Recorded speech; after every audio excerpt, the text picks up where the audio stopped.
live. We're live now. All right. So welcome everybody. We're getting a late start. This is Cooler Bridge Friday. Thank God it's Cooler Bridge, or thank Hog it's Cooler Bridge. Here with Dave Levinson, and we have a guest coming on later today. And first things first, let's get to sponsor the Super Show, Reptile Super Show, January 11th and 12th. Awesome expo. Already have people really excited about it, especially when you have an expo where you already have people asking if you're going to be going. And I've already had multiple people ask me if I will be attending any California shows. This is the show. And not only just like, to see me or other, hog-nosed breeders, there's like so many cool people that go to the show. It's such a hub for just herpetoculturists, people in, the reptile community. And it's a really, really awesome show to attend. There's massive venue, lots of animals, so come check it out.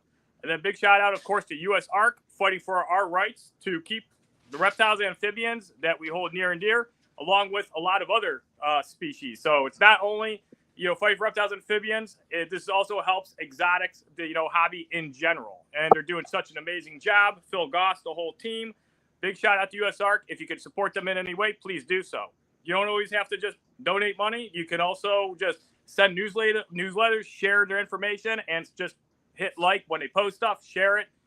US ARC is awesome. So how's it going, Dave? Going good, bud. How about yourself? Doing all right. What's the outfit? You know what the outfit is.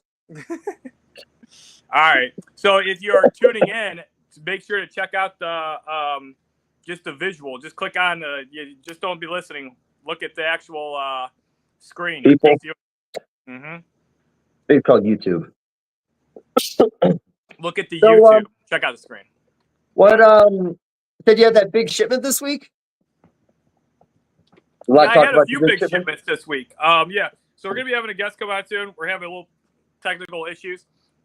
But anyway, yeah, I had a couple exports, multiple shipments, and yeah, this was actually probably one of my biggest shipping weeks in a few weeks or a little while, maybe a couple months. But yeah, it was hectic because the one shipment had quite a few hognos in it, and it was an order put together from 3 separate individuals overseas. And so they were all kind of splitting into shipment, and they were friends, and they were all picking out snakes, and it was like a total of 74 snakes.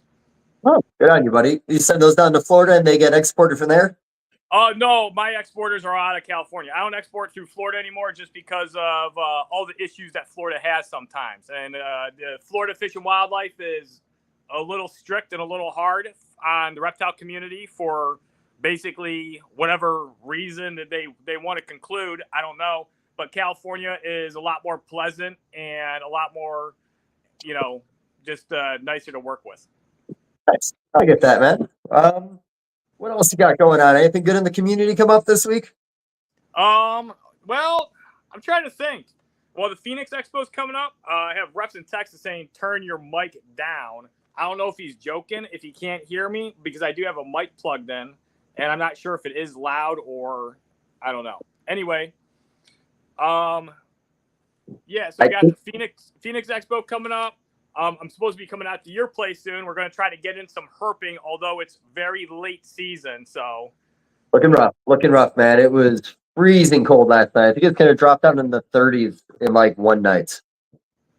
Oh, okay. Might be over. Yeah, I see a warm up, but a lot of times, yeah, because I went out, yesterday for a short walk, and we looked for some stuff, and there's some frogs out, but yeah, even the turtles, there was very few out, even though the weather is really, really good for it. Yeah, we'll still try. I'm all about trying. There's a good day in the weather. Yeah.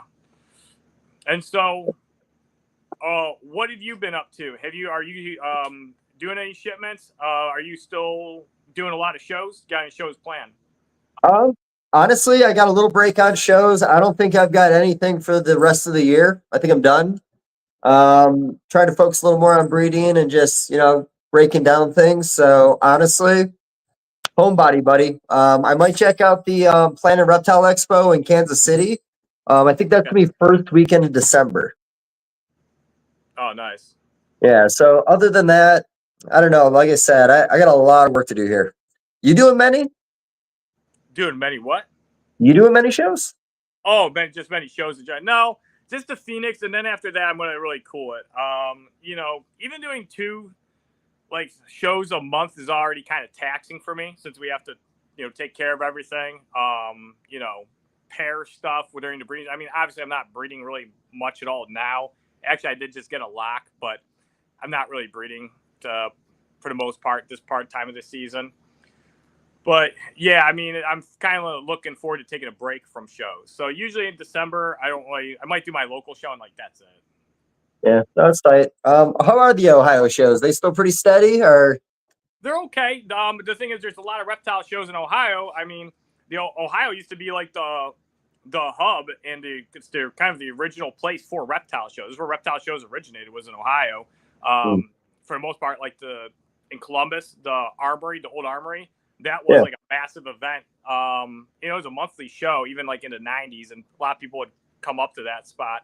And that was like that, and then Daytona, which at first was in Orlando, and then the Armory in Columbus, Ohio, were the first 2 like kind of like places where reptile shows started occurring. And then of course the Northeastern Ohio Association of Herpetoculture, NOAA, and that's actually near me. So it's funny that like there's a lot of back history to Ohio and reptile shows and the origins of reptile shows. I don't know a whole lot about it, but you know, I'm aware of it. But yeah, there's just so many shows anymore. They have them in Toledo, Columbus, Cincinnati. Then, you know, the Medina ones, which are kind of take place of Cleveland. And yeah, I go to them every now and then. They're pretty good. They're good shows. You know, it's a small little like show. I mean, there's not like a ton of breeders there. Yeah, I remember going from like Buffalo to Columbus back in the early 2000s, like snow and ice, just to see that show. I feel like I remember it being kind of cold in that building back then, but I could be wrong. Yeah, I don't remember exactly either. I'm sure sometimes it's cold. I've done some cold shows. The coldest show I ever done was Rochester. Okay, well that's a big building. That one's hard to heat. Yes. That's like in a concert hall or an old church, right? It is, yeah. Yeah, so you got those high ceilings. So yeah, that's a tough spot. And then you got those big doors open when everyone loads in, so pretty much suck all the heat out of the building. Yeah, no, that place was always pretty cold and kind of terrible, but I haven't been up there in a while, so I don't know if it's still like that. I don't know if they have it in the same spot anymore. Yeah, I don't know, man. So what's your topics tonight? Were you just planning on chatting about his business a little bit? Yeah, pretty much just hoggos in general. I didn't really have any topics in mind. I'd probably just kind of start off just asking him questions about his approach to feeding his hognose. I mean, everybody at this point, I feel like in the hognose community has a very similar approach. Probably projects, MORPH. So we're probably going to talk more about breeding. That's what I'd imagine most of the topic's going to swing towards is just projects. Okay. Did he start buying from you early on, or how did you meet him? Yeah, you know, I don't know if I met him through because him and John are business partners. John Rice, so Fathom Hogs is you know, Mitch and John. John's in Ohio, Mitch is in Florida. I met Mitch probably. I know exactly how old I was because I remember when he was calling me, and we had talked about hognose. And one time I was going out herping out west for hognose, and I was 30, so that was like slightly over 7 years ago. So about 7.5 years ago.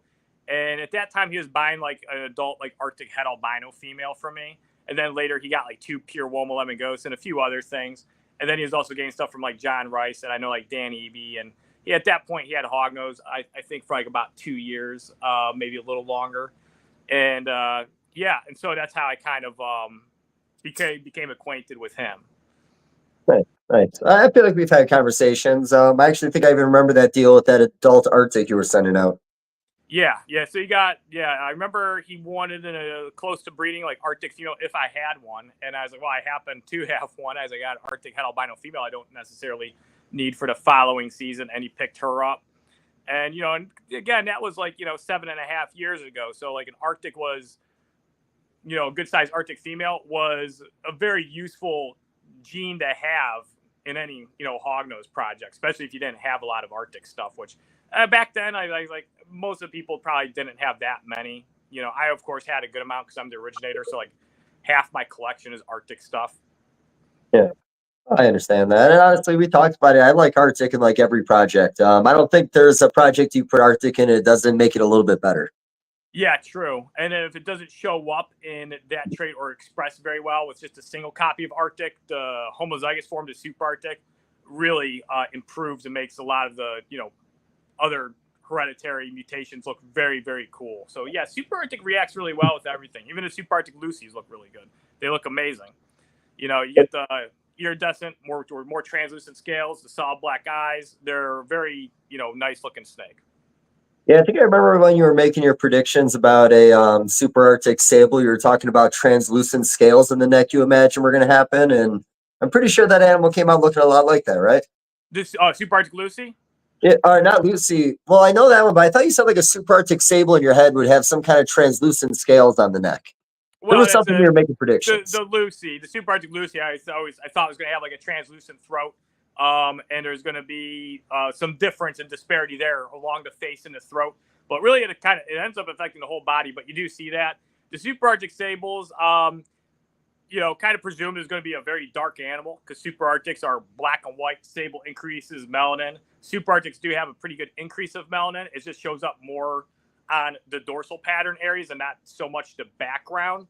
So yeah, the Super Arctic Sables are really dark, but then it also messes. Super Arctic really changes iridophores, and so the Super Arctic Sables, you get a lot of blue phase, looking animals, and the blue is from just short light wave refraction off of the iridophores in the Super Arctic Sable scale structure, and so it's a combination of the Sable, which increases pigment iridophore population, and then the Super Arctic, which distorts iridophore direction and shape.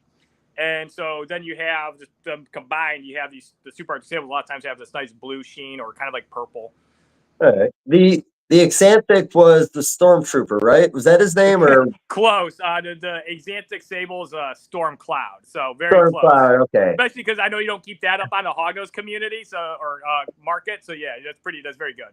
Well, it is and it's not. I'll probably remember this time. I think I got the Stormtrooper and ball pythons, that Axanthic SK line that started getting all that black pigment as it was growing.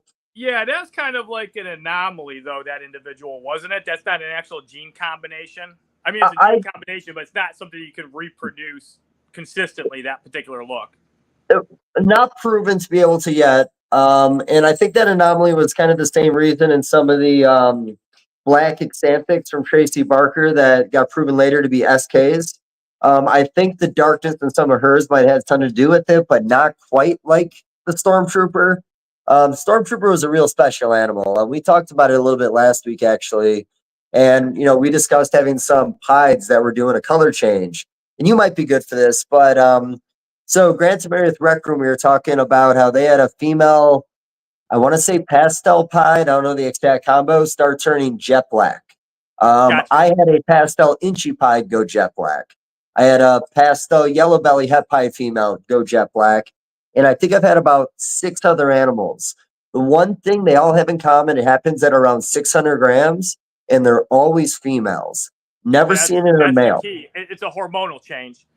Okay, that's what we actually were talking about. It's a possibility to get a hormonal. It's a hormonal reaction. And it's like this one girl that breeds hoggos, Bree Romans, a lot of people know her. She had a hoggos that went through this rapid ontogenic color shift and turned like basically piebald. But the funny thing is, it was an correlation to when this female was breeding and close to an ovulation cycle or post-ovulation cycle. I don't remember exactly when. But that was a hormonal shift that changed, the pigment pathways drastically. Yeah, it's pretty interesting that sometimes these hormonal changes in the animal can trigger this drastic pigment change. Yeah. So now, is that anything that's operator error, or is that just really random?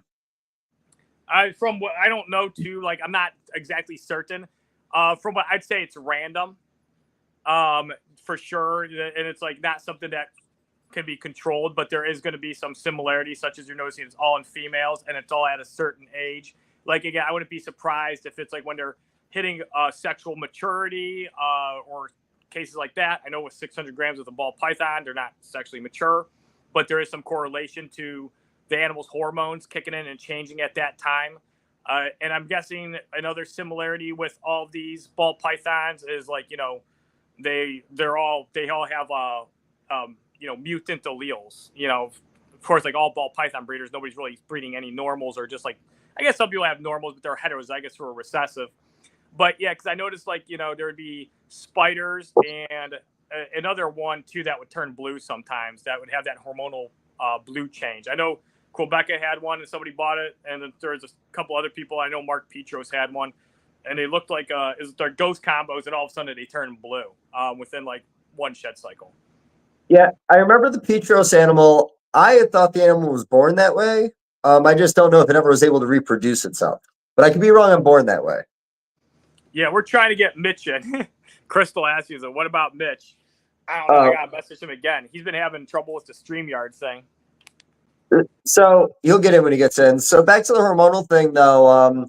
So one thing that seems to be connecting on this is pastel seems to always be in the equation also.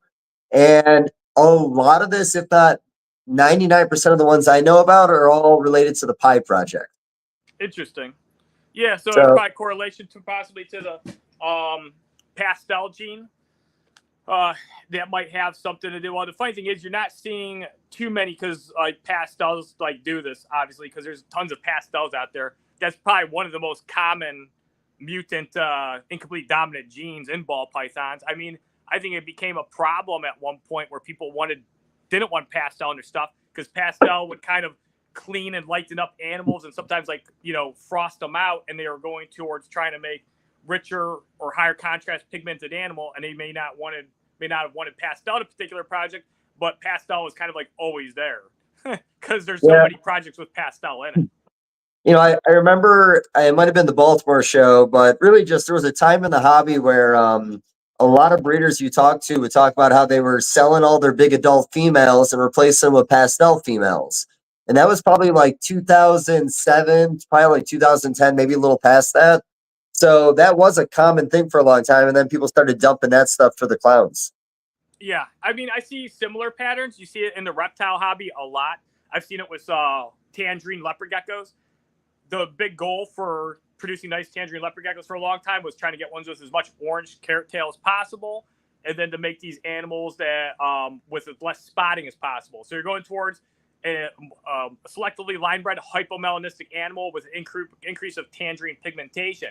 Well, what ended up happening was super hypo tangerine leopard geckos started becoming very common. Then everybody's tangerines all looked the same. They had like no spots, and they were all overall just an all orange gecko. And then there was, not many tangerines that had a heavy pattern, a lot of spotting.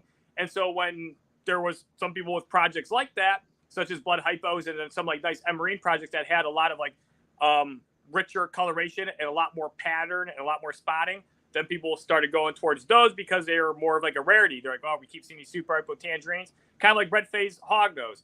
Red-faced hognose at first they weren't like very common, but they're one of the first selectively line-bred traits that started popping up a lot, and it's a polygenic lineage that's a lot more replicable in hognose, because hognose naturally already produce a lot of red pigmentation. So it's very easy. If you get a reddish hognose or a reddish locale hognose and selectively line breed it for a few generations, you can get red-faced hognose pretty quickly. So, early on, you've seen a lot more red-faced hognose and, light phase and all these other ones, along with the morphs people were working on at the time, like pink pastel, hypo, and albino. And then once people started finally making like red albinos, it's like, holy shit, everybody wanted a red albino hognose. Now there's so many albino hognose and everything. Now people are kind of complaining and they want less albino hognose. But if we had less albino hognose, everybody'd be wanting albino hognose, because albino hognose, I mean, they make a lot of like really cool combinations. They're the key to making some of the pinkest, reddest, and sometimes even the like more yellow looking morph combination. So albino, of course, is extremely necessary for making a lot of cool combinations, such as snow, a lot of like nice, fun staple projects that people really like. But if you start to see an abundance of too much of a particular gene, no matter how good it is, it starts to get a little daunting, or people kind of get burnt out on it, and they want to see a little more diversity. I think a lot of that is supply and demand. You could maybe take some of the supply out when the breeder gets bored, but the demand's always going to be there for albinos. It's just finding that balance of how much the industry needs. Yeah, exactly. And that's the thing. It's really, like you said, it's the balance. It's not so much because, like, pretty much everybody, that probably even complains about albino, they want albino. I probably complain about albino so much because I have a lot of, albino project related animals. But yeah, I mean, they're 100% necessary. And a lot of my favorite morph combinations have albino in it. And so, as this guy says, he got his first 2 hognose from Jeff. Hope to breed them a couple of years. Thank you very much. That's really cool. Right. And yeah, we're still waiting for Mitch to get here. It will probably happen in the near future. So, I want to jump back to leopard geckos really quick. When you were talking about the tangerine stuff, tell me about like when the carrot tail started up. Oh, geez, man. Like probably like early 2000s. Is like, it would have been around like 2001, 2002. And the first ones weren't that good looking, dude. They were like kind of golden torso colored, like individuals. They sometimes still had spotting on their head, and they'd have like an 1/8 inch of the tail, like orange. And sometimes their bodies were a little tangerine, like gold color. Sometimes they were like washed out yellow, if they weren't the real nice ones. But there was this guy in Europe that had some really nice ones, and he was known for it. And I want to say I think his name was Ray Hines. That may have been somebody that was getting leopard geckos from him. I might be messing it up. I might be confusing him with another person's name. But this one guy used to come over from, pretty sure I know he's from Europe. I think he's from Germany. And he had actually vended Daytona expos, even in the early 2000s. And he is known for having really nice leopard geckos, sun glows, and just like nice super hypo tangerine carrot tails. His name was, I'm pretty sure that was Ray Hines. And anyway, yeah, so it was around like 2001, 2, 03, where they really started exploding. And by 03, 04, there was like really nice ones hitting the market. Then you had like Albie Scholl, who started line bred snows, and he had a lot of nice Halloween masks. So yeah, there's a lot of like, poly traits and lineages, in the leopard gecko hobby. And of course, I was intrigued by leopard geckos because of the genetic diversity and being able to, breed them and produce a lot of, different variations of offspring. And and it was you didn't have to wait real long to do it, And so that was the thing. When I was a kid, even though hognose were my number one, I wanted to breed projects that had a lot of, morphological variety, and leopard geckos offered that. Yeah. You're talking like instant gratification. Bree's been doing a lot of like the mice and pulling a lot of the nicer rats out to the point where like we make some really gorgeous looking rodents. I talk about it all the time. Like I think they're almost too beautiful to kill. And same thing when you talk about instant gratification, chickens. Man, those eggs hatch in like 24 days. And when you get into like the fancier stuff, a lot of instant gratification there. Yeah, well, there's this thing that's a little that's really fast. But I mean, you see that probably as ball python people too. I even get with like hognose sometimes, like now, where people are like, "Do you have like a ready to breed female right out of cool down?" I'm like, "You sure are asking for a lot, Yeah. and like for a good price too." I'm like, "You can't get all 3 combined. I mean, maybe you can sometimes, but you gotta be careful who you're getting that snake from too, if it is too good of a deal." But anyway, yeah, leopard geckos, that was a real common one where people are like, "Do you have?" We used to get, people, my dad and I, when we bred geckos together, we get people asking, "Do you have any that are ovulating now?" So they were meaning, do you have leopard geckos that have, egg follicles where they can be bred and then they're going to be ovulating in like a week or 2. There would be people that actually literally asked that, and it wasn't like that uncommon of a question. I'd probably get that question. I can't remember. It seemed like about a dozen or more times a year. Do you have any ovulating leopard gecko, breeder females? Because they wanted to get them, breed them, and have eggs in like 30, 40 days. Yeah. No, I mean, the same thing happened. It comes in waves, I feel like, with different species. When there's like that initial rush, everybody is willing to get adults. I feel like once it settles down a little bit and, there's still some new people coming in, adults are not as desirable anymore. I find that the market really does like growing these animals up more than before, trying to get there faster. That's good too. And that's like, and I think that's part of the, culture or change in a hobby where people do, suggest raising ones yourself. And especially with hognose snakes, they definitely adjust better in your collection, and they're typically going to, I feel like, breed better if you start out with smaller, younger ones versus just getting a, big one right shipped in. Although I've shipped stuff to people where it's like, you're ready to breed females and they do very well. And then other times they miss. Like one guy, he got like 3 ready to breed females for me. All 3 went. Somebody else, they got 2, and then both years they're like kind of slugging out for them. And then other people get ones, and and so you get like a mix. So, and that's the other thing too. I'd rather prefer people get smaller ones too, because like if they raise them up and they breed really well, they're all like, "Oh, this is really fun. This is really good. Thank you so much." And if they don't, then they're kind of irritated by you and they kind of want to blame you for it. Yeah. I think the one thing, like, when you get that idea and it's just easier to get an adult to get you a little faster to your idea. I'm still kind of that way. If I've got an idea, I'll call a few people and try to find a breeder, but I only have so many people I'm willing to call for breeders, if that makes sense.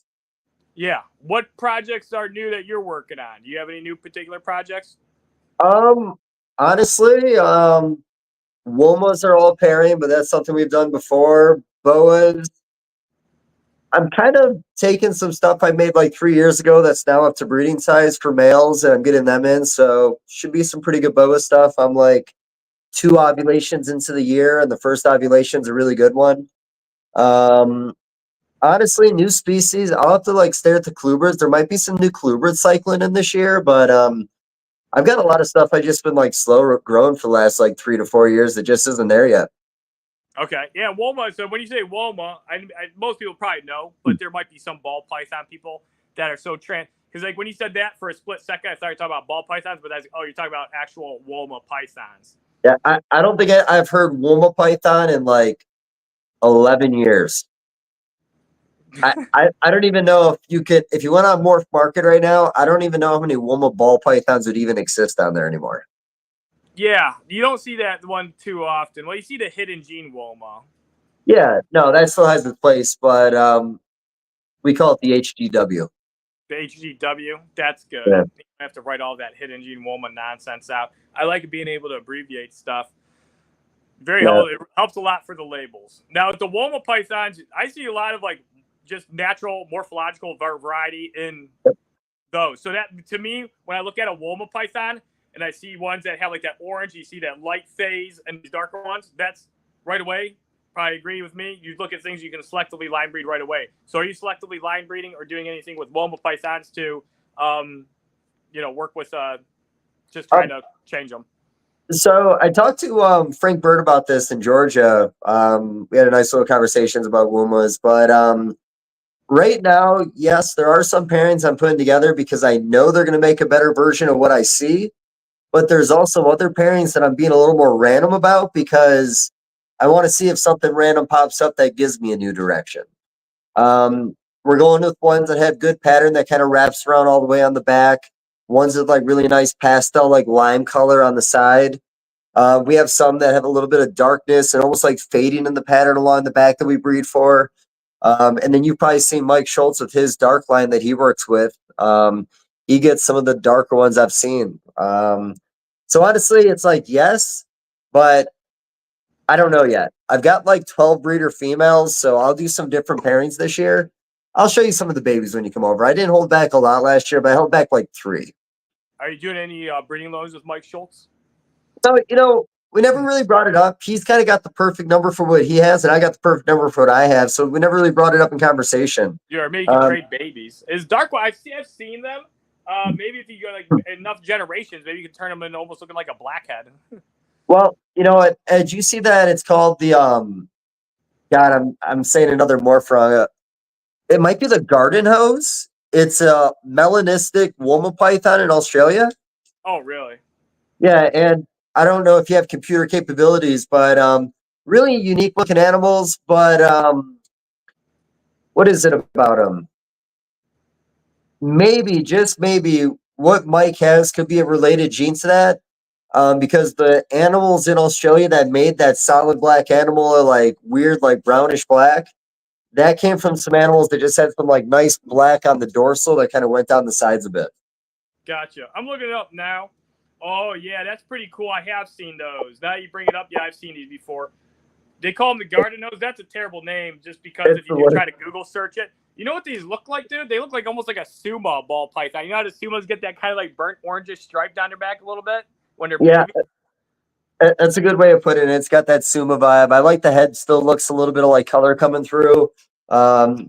No, I kind of dig that, man. I thought that was a neat animal. That is actually Yeah. really cool. And the thing is, too, with that orange coming through, basically it looks like a pigment accelerated individual, because the orange on it and the pigmentation seems stronger along with the black, of course.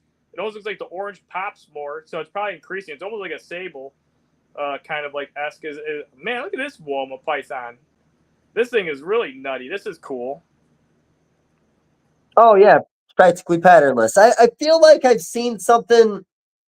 Man, there's a couple guys that run tables along the wall at Daytona by the bathroom, and they always have a Woma with them that is a genetic project they're working with. And I want to say that was a reduced pattern animal. I suck because I never remember the breeders, but if anybody knows Daytona, I feel like you'd remember that table. Okay. Yeah, you didn't get a chance to walk Daytona, did you? Well, I was there and I was walking around, but I don't remember seeing that. Okay, I'll have to remember at the next show, or maybe if somebody knows about it, throw in the comments or something. There was a lot of cool stuff at this Daytona. I seen Amphiuma, Sirens, and the Sicilians. All three of the weird salamander, elongated amphibian-like. Well, they are amphibians, but I can't remember if they are salamanders. I think they are. I think they're all like kind of like, or maybe it's the Amphiuma. Yeah. And the Sicilian are their own separate taxonomy. But yeah, those there was all three of them at that show. I don't know much about them, but I know of them, and they're cool. And so that was very surprising.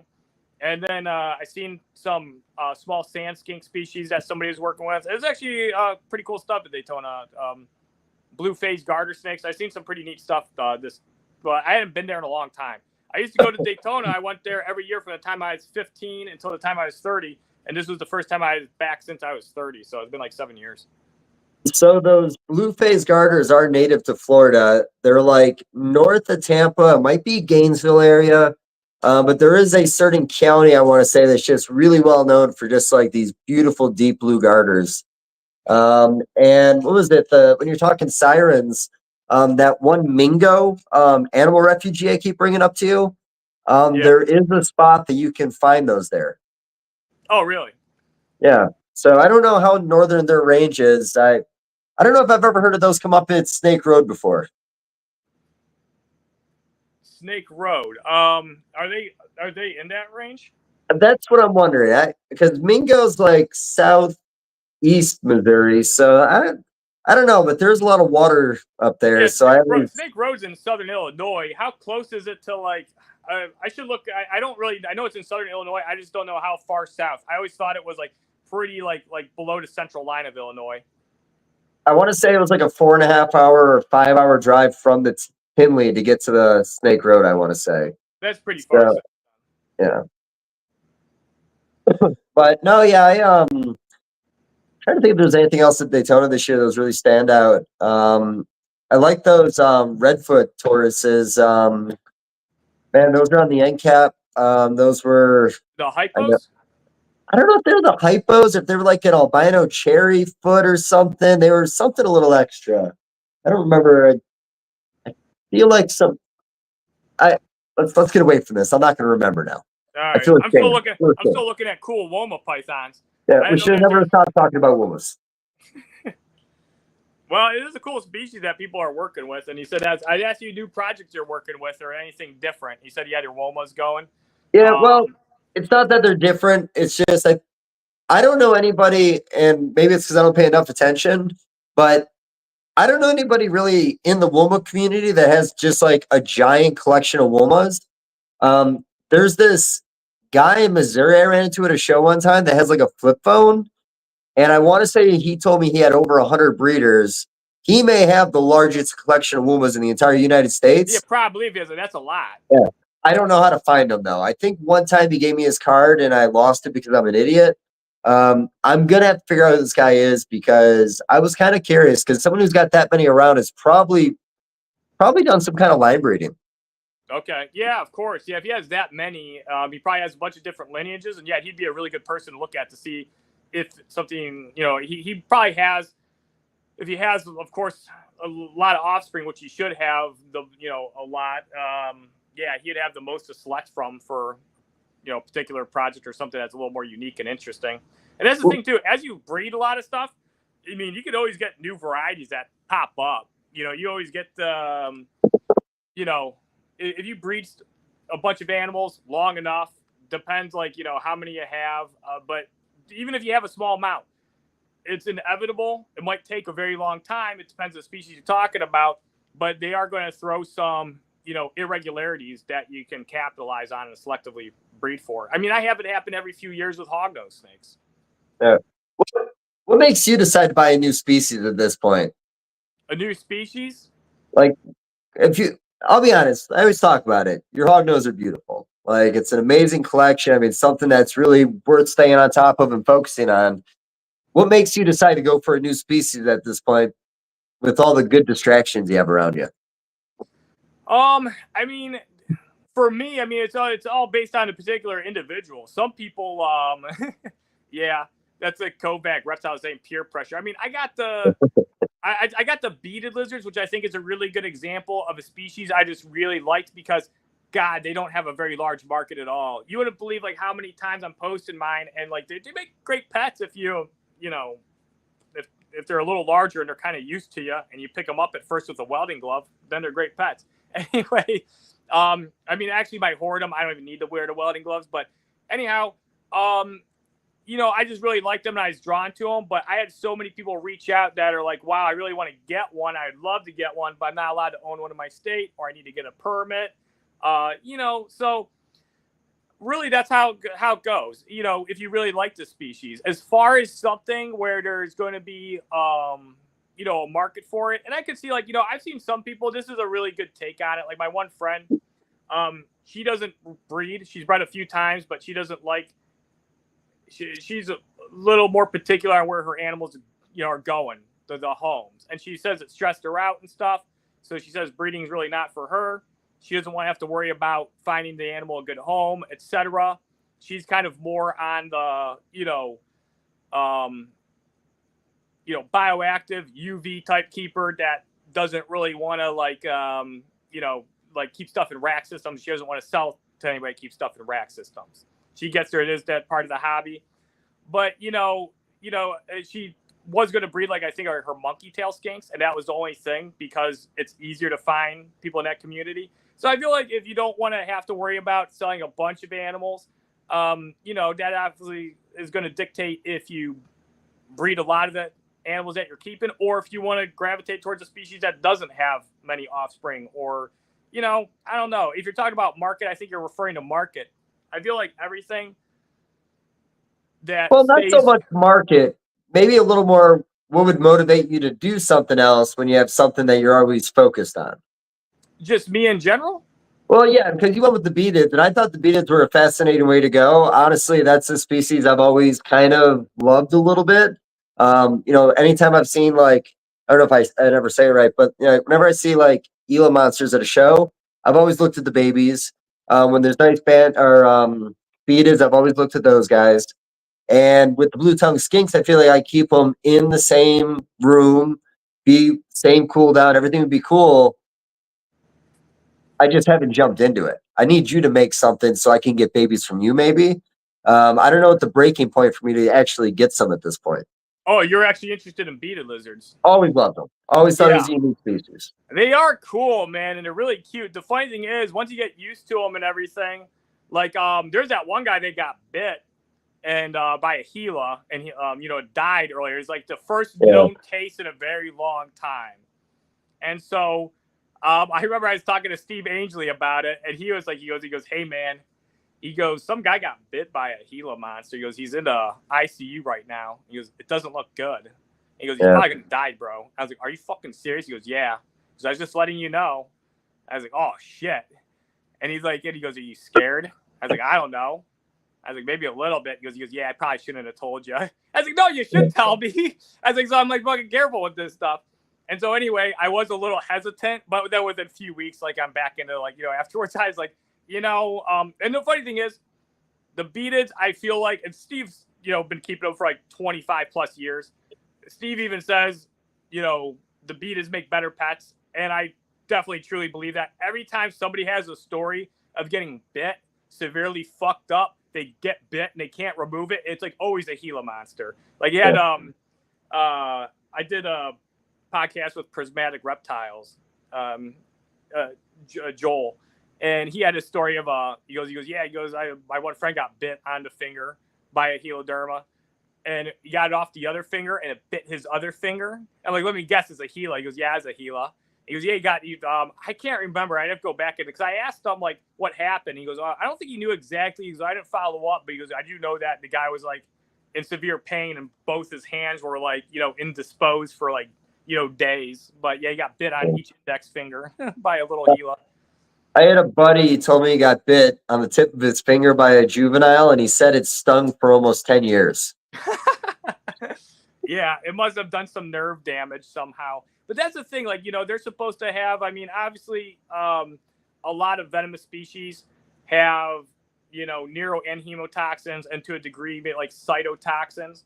And heloderma are supposed to be, they're not neurotoxic, but I'm sure they have some degree of neurotoxins in there. They're mostly, hemo.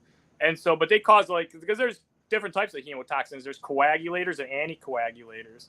Like a rattlesnake, you ever see those people that like you get bit, you're not supposed to restrict that area because then all that blood, and you ever see it like coagulates. Like the one guy, they had his hand, they had like amputated. I'm pretty sure they showed his arm open, and it looked like it was like all solidified in there. It's fucked up. And so, but with heloderma, the beetids and the Gilas, they're an anticoagulator, so you actually bleed more. But that guy that got bit by the Gila, I don't want, because don't take this like for, word for word, but they said he had like other, because I was like, oh, he went into anaphylaxis, because it sounded like he went into anaphylaxis because they said when the EMS got there, he wasn't breathing. So I'm like, oh, he went into anaphylaxis, and that's why this guy died. And so that was my assumption. And they're like, no, they actually had him on a respirator, but they said, dude, like, he actually had a lot of organ problems. So it was affecting a lot of his organs. And so I thought that was like interesting. And I don't know if it was, I'd assume it's the hemotoxins doing that, but I don't have a full report. But that was like a nasty bite, of course. And that was unusual because everybody else that gets bit by him, they all survive. And then they just talk about how horrendous the pain was. There's one guy got bit by a big beetle, and I was like, what happened to him? He goes, oh, a lot of bad stuff. He goes, he shit himself and threw up a bunch of times. But he's okay, right? He's okay. I do know, like, I hear it can make you like really sick. Not only is it painful, but it's like makes you like feel like horrendously sick. Like you have like a flu that's gonna kill you, and it's hurting too on top of it. Why would you shit yourself? You talking like instant shit yourself, or he just later on? No, I've heard of it. It messes with your whole like system. Like people get sick from it. Like you start like you'll get nauseous, you'll throw up, and it's your body's reaction, and your body will be like just probably panicking and trying to flush out the toxin, the venom that's gone in you, and whatever the reaction is that makes you feel sick. Some people have diarrhea, and I've heard other people say that. They're, if you get bit, actually I think it's Allie in here. She is talking about it because she said she's friends with Dr. Green, and she said Dr. Green told her watch if he gets bit because I have a history of UC. I guess they're assuming that I'm more prone to having the diarrhea if I get bit than by a beetle. So we'll see if I ever get bit by one, which supposedly I will. Everybody's saying that has a lot of beetles. For as much as I hold mine and the way I hold them, they're like, it's only a matter of time before you get bit. And so then I asked Dave Mink, because I was like, Dave, have you ever gotten bit? He goes, well, yeah, I got bit. I'm like, well, what happened? He goes, well, I got lucky. He goes, I let go right away and I didn't get any venom. So, but it seems like every time people get bit by beetles, you have a higher chance of getting it like off you right away, or they let go right away, or you don't seem to get as much venom. The Gilas are kind of terrible, man. Even I was at Steve's, his Gilas were beautiful. He selectively line breeding them. Some dudes are like 80% orange. They're really gorgeous. And I'm like, and he has like 25 adult Gilas. He has all these beetles. And then, the beetles, he goes, well, I don't really hold that one, but, you can hold it as a gigantic horridum. And I have a picture of me or a video of me holding that one at his place. I was like, what about the Gilas? He goes, is there any Gilas you can hold? And he goes, every single one of my adult Gilas, man, will bite you. If you let it, if you pick it up, he goes, it'll fucking bite you. Every single one of these will bite you. So you pick them up, and you just get them behind the head, and every adult would just be like this with its mouth open, just waiting for something to go in it. And he was pairing them when I was there, man. And some of them were getting like really worked up. And he said actually getting them worked up is really is actually beneficial for their breeding because I guess they're a little territorial. And so when they're kind of lazy and just not doing much, they're, I guess, more inclined not to breed. He said, you know, and he brewmates them, but he says when they're all like kind of like, you know, charged up and they're aggressive, they make better breeders. And so I can't remember if he was cycling males in there, but I do remember him being pissed off. Some of the Hilos were coming right up to the front and just opening up their mouths and doing that flash, like, you know, defense warning. Yeah, I get some asshole skink sometimes that the female, like, a lot of times it's like, you know, I'll put a dish of food in there. They'll go right past the dish of food as I'm closing the drawer, and they'll go to the window at the front and they'll have their mouth open and they'll just start like rubbing it against the window, trying to like gnaw on the glass. I think it's just because they keep missing their tray of food. But I think I've had a male aggressively do that before. Yeah, that's funny. Yeah. But that's about fat tails. I do have some fat tails, Trinity. So in fat tails, that stripe gene, is that something that you guys all tried to breed away from? But early on, you guys were like, "This is cool," or how did that work with those guys? Oh, the white stripe. That's actually a natural dominant mutation. Yeah. It's interesting because it's almost like 50% of the wild population has it. It's kind of like it because people, like, a good question is when we're talking about polygenics, like, what is a wild type and what defines that? And that's just the most common, you know, typical phenotype in a wild population. That is an animal that has a large population of just wild type, you know, alleles. But then if you look at something like an African fat tail gecko, well, there's striped ones and then there's not striped. But stripes are essentially a wild type, you know, mutation. But like, you know, let's take it for example. Let's say, like, you know, you could use anything. You could, let's say, like, I've always used the example of, like, you know, a melanistic animal.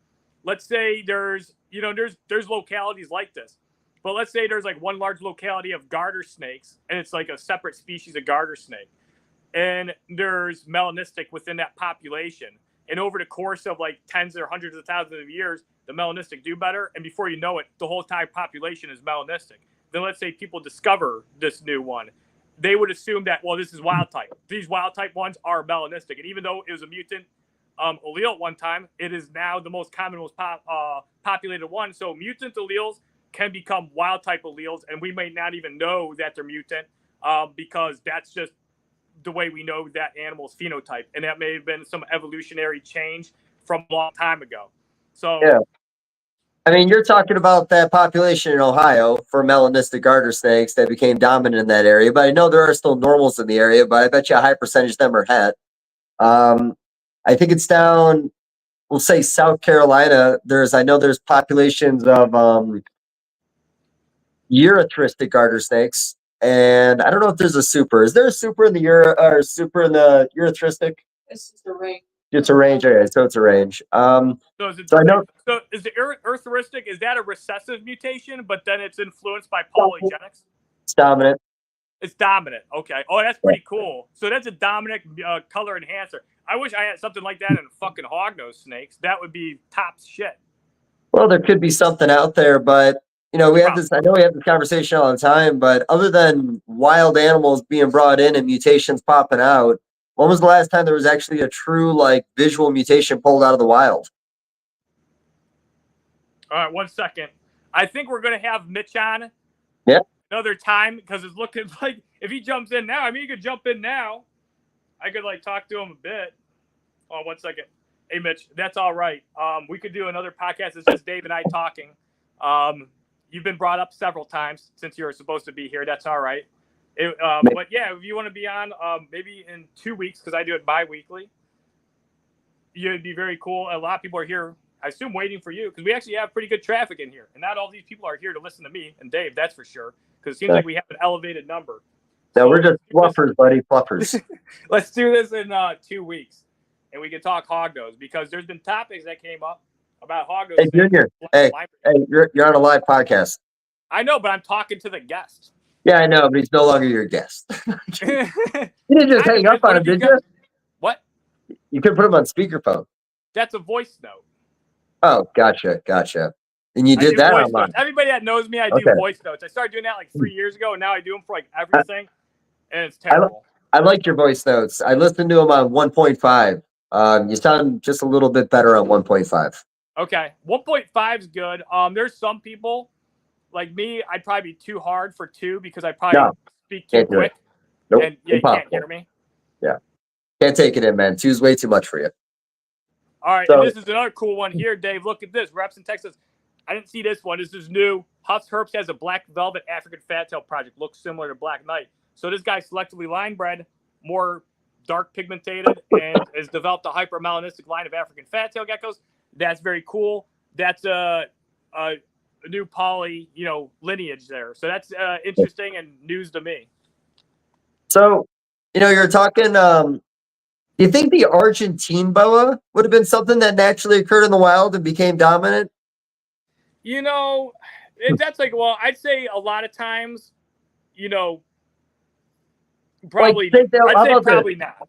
You don't think so? But Hog Island boas, I mean, that arguably is a dominant hypo in the wild.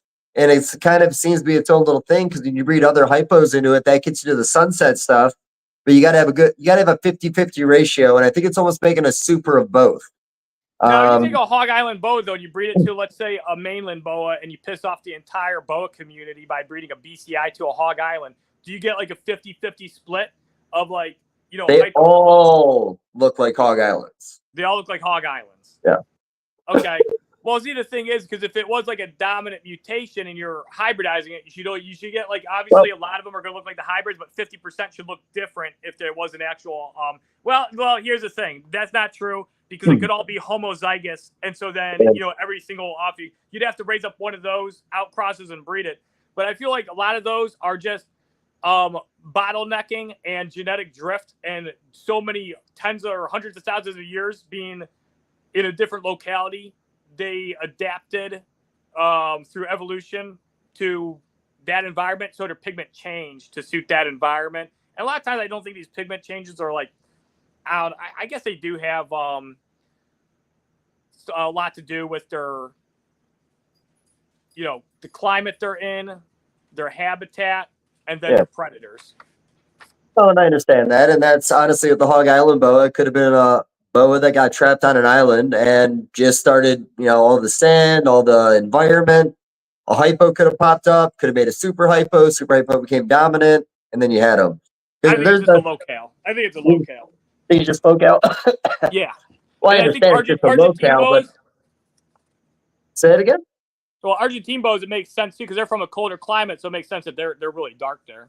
No, of course. I always wondered if that's why the leopard mutation popped up in the Sonoran boas because cooler climate. Okay, yeah, I didn't know that. That they're from the Sonoran boas were from a cooler climate. I guess Sonora is more north. Okay. Yeah, we're all over the place. So with the fat tail, that stripe gene though, that stripe gene kind of messed a lot of things up because like when you were doing like Oreo Zuati stuff, that was just fucking up the Zuati pattern. Zulu, and as just mentioned, do you have Oreo whiteout Zulus? Trinity's asking me if we have Oreo whiteout Zulus. My dad and I are actually the originators of the whiteout gene in fat tails, and we made the first Oreo whiteout Zulus. I actually still have some of those, and they look really good. But yeah, the stripe really messes with Zulu, and it takes away from it big time. Like the striped Zulus are generally not that popular because the regular Zulu looks a lot better. Imagine the Zulu is like a nice clown ball python. And then this dominant stripe basically almost makes the pattern normal, but with like the white stripe on it. Like, I mean, that's like not the best analogy, but if people have seen striped Zulus and the regular Zulus, they know what I'm talking about. The Zulu without stripe looks way better. You still got that Polaroid of the original whiteout? Some of the very original, maybe not. But you had to hang it up in your basement on the ceiling forever. I think that was like the first offspring of the whiteout of the original one. But well, I'll have to see. Like we might have it because I was looking through some old photos and I did find some pretty old ones that were around the time when we originated it. I can't remember is the original one. I think the original one was like on a granite rock background. Mm-hmm. So when not fat tails, I'm sorry, but when leopard geckos were really picking up pace, were there mutations coming in out of the wild, or was there just a lot of stuff popping up in people's collections? It was everything popping up in people's collections, but the funny thing is, they were essentially, wild-caught lineage because these genes were obviously within groups that were descendants from these wild-collected, leopard geckos. And it was happening, like, a bunch because, like, from what I remember, the story of it being Ron Tremper had a lot of leopard geckos imports, and he was breeding a lot of these imports, and he had a lot of offspring, and he had a massive abundance, and he ended up wholesaling a lot of them to the Bells. And then Jay Brewer got some. Jay Brewer is actually the originator of the Blizzard leopard gecko, believe it or not. So, Sure. and those came from just like, probably 1 or 2 generations from wild caught, leopard geckos. And actually, I think that's a big reason why we don't see any new leopard gecko mutations really popping up, is like they all popped up like right around the time when there was still a lot of descendants of, wild, origin leopard geckos. But, you still get some now, but they're all like locality stuff. Like they have the new, I think it's an actual full species. It's not a subspecies. I'd have to double check. It's been a couple of years since I looked at it, but it's a saprensis. It's Ubiloferis saprensis. I don't think it integrates. So I think it's not. I don't think it's a macularius. But anyway, and they get these like, they get they had Turkmenicus. They had Fasciolatus and Montanus, which these were locale, and they're supposed to be subspecies, but they're like locale leopard geckos. But, there was no new morphs popping up out of these. But, yeah, the thing is, when you have wild-caught lineage and new locality lineage animals, you're more inclined to find a mutant that may have been in that general population for many generations. I mean, actually think about it. The funny thing is, if we look at these ball python mutations that come out of the wild, you would think that, if you aren't thinking about it, you probably think, these wild mutations of ball pythons, like a clown or like, let's say a piebald that popped up. Piebald, it popped up recently. I bet the piebald gene has been in that locality probably for thousands of years. And it gets passed on, hets, and then there's sometimes visuals. But, those hets have been running around probably for a long time, breeding and passing those genes on. And, from time to time, they come back and they inbreed a bit, and then they hit a visual. But, these mutations aren't just popping up randomly and then, being found. I'd say a lot of those are within those populations. And it makes sense, too, because a lot of the ball python collectors will even say to find new genes, they start going to new areas. Because if they go to all the same areas, they keep finding new genes. And it's like, well, because that mutant has been there for a long time within that population. Now, it just isn't dominating the population because it's like, a fragment in there, but it just keeps, like occurring. So anyway, that's why I think it was like, certain species you probably see kind of a die-off of new genes because there's no new localities being found or, where there might be a mutant within that population. So I'm pretty sure, you kept on referencing the pied, but I want to say it was Ganya that the original pieds came from. And I also believe the story is there was tribes in Ganya that when they found a pied, they would turn it into a piece of jewelry for like the chief. And I want to say there was something like in National Geographic back in like the 60s of a tribe holding a dead pied ball. So You're right. I think it's Ganya's where maybe every pied has come out of, but I could be wrong. We got to have on for this sometime. Mike Schultz is good for this kind of stuff. Yeah, we should have Mike Schultz on. Yeah, we should have Mike Schultz on sometime. I don't know why we haven't yet. Yeah, Mike Schultz. I had a list of people I want to do for a long time. I'm definitely going to have John Rice on, which is Mitch's partner. I want to do other hognose people. You're talking about Vin Russo. Vin Russo used to have some hognose. I did have a friend reach out and ask him about some of the hognose origins of because he actually had some really nice reds. And it'd be very interesting to know where those lineages came from because he was actually partly responsible, or at least part of the history of some nice red-faced hognose lineages that got passed on and sent to like Dan Evie eventually, and those got mixed in others. But they asked, and like Vin's like, I don't remember, and they told me that I think he remembers. I just don't think he wants to say. I was like, I don't know. It was like 26 years ago. He may not remember. Vin's an interesting guy. I mentioned, I hit you up and said that I want to do me, you, and Vin. Last time I had dinner with Vin, he mentioned he wanted to do another podcast soon. Okay. You had this one already scheduled this week.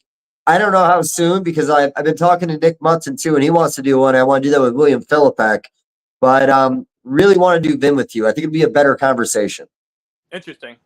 Now this Still Light asked, have you noticed in breeding hognose for so long that some mutations are associated with stronger offspring or vice versa? I think it's lineages there. I think that has a lot to do with lineages because, like, I feel like somebody can have strong albinos and one other person can definitely have weaker albinos. So it depends on how outcross your individual animals are. You said I could be wrong on this, but line breeding the red into the albino too much was causing maybe some issues. Well, I had to swallow that without accidentally choking. Okay. Because then you Well ever done, actually man. choke on a drink and then you're coughing for the next 10 minutes? Yeah. I Yeah. was almost on the verge of doing that, and then that would have been terrible because I would have had to cough for the next. Anyway, Yeah, probably about as long as you've been talking about it. It's just albino hognose in general, and well, not really them in general, but a lot of these mutant genes that have been that are prone to inbreeding, and then you get the negative aspects of inbreeding. But albino hognose originally, I'd say, were not originally, but at one point early on in the hognose community became pretty inbred. Because by the early like 2000s, every time I knew somebody that had albino hognose, because I was always really interested in stuff, I like wanted albino hognose so bad. And even when I finally got someone, I was like 15 years old, I still wanted more albino hognose. And but everybody was like that was breeding hognose then, whereas like, you know, mainly another cooler bred specific type breeder, like they bred mostly corns or Pituophis. And then they had their small breeding collection of hognose. But there were more people starting to pop up that were more primarily hognose. But everybody would buy like their albinos and head albinos from like Richard Evans. Or they bought albinos and head albinos from somebody that bought theirs from Richard Evans. And they would breed those ones that they got from Richard Evans together. And then they would sell babies from this like, you know, 1.1 or 1.2. And then people would buy pairs from them. And then they'd breed their pairs. So they were like kind of like passively but because they weren't paying attention, like doing a lot of inbreeding. And so albino hognose, as a consequence, through this inbreeding, I don't know what came first, if some were already more predisposed to having enlarged eyes, and then just inbreeding exacerbated it, and that's most likely what happened. And so then you started having a lot of lineages of albinos that had bug eyes, and it was like, you know, a little tough to get rid of. And it's still like, I'd say it's like at this point, I'm not going to say it's impossible to get rid of, but you can breed the best head-structured albino hognose into hets. You can outcross them a bazillion times. You'll eventually get some that are like, you know, don't have the best head structure. And they may not look like a prey mantis, but I see some people, if they inbreed a little too much, doesn't take many generations. I don't want to say what breeder, and then somebody will probably say it in the comments, because that's usually what they have, and usually the people are pretty good at pointing out who it is.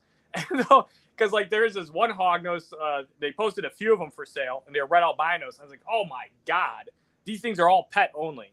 Like not only pet only, like these things are like emergency pet onlys. Like these things should never, their parents shouldn't even be bred together again. That's how bad these offspring are. Yeah. Well, you know, it's crazy. The eye bulging in the palmettos. Some people still love those fucking animals, man. Like the bug eyes.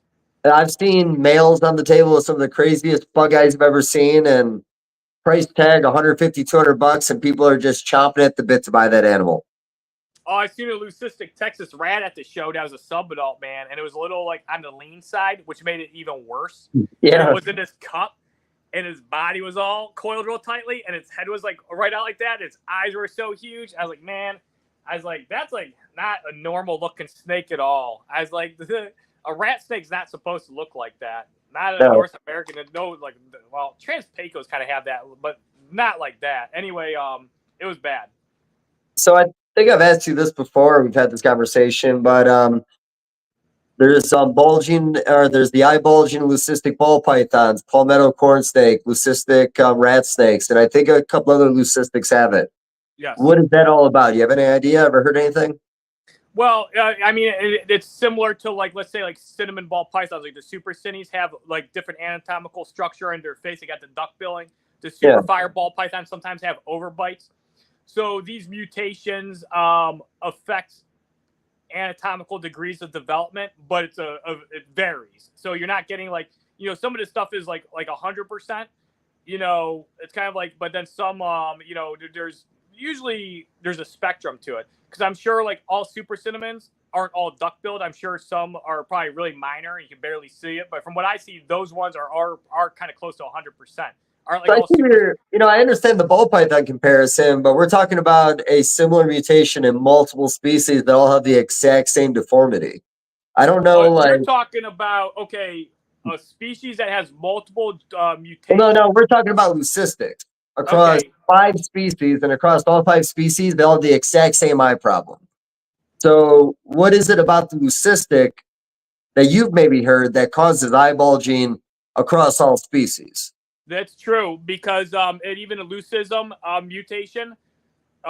Basically, all leucistics have a melanocyte-inducing transcription factor defect.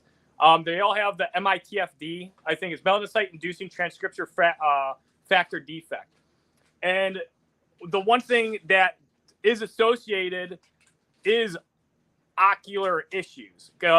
In humans, they can have like smaller eyes, the defect. And the funny thing is, with leucistic hognose, though, I don't really see it. So, that's the thing, especially in science. They always say don't speak in absolutes. And I think that's I will say, though, with leucistic hognose, I did produce one that did kind of have that small eyes. They had like pin eyes, kind of like they weren't real bad, but they were smaller. And anyhow, it probably is associated with the leucistic defect because the leucistic is not allowing any pigment to be synthesized in the body. Obviously, every now and then you get some that slips through and you get those paradoxes. It also affects the eye pigmentation.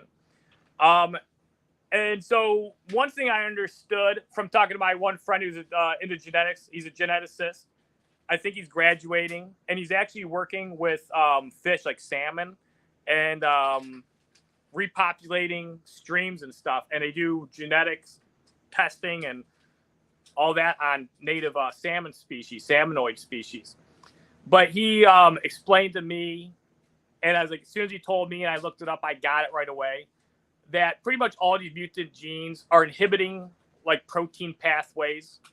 And these protein pathways are inhibiting like pigment cells, can also interfere with the development of other anatomical characteristics. And I'm probably oversimplifying it, but that's kind of about what it seems. And then you have like things like leucistic. They identify like, a mutant gene there. And see, a lot of these mutant genes too are kind of they are technically defects. So like leucistic is a defect. The defect is it's not able to synthesize pigment properly.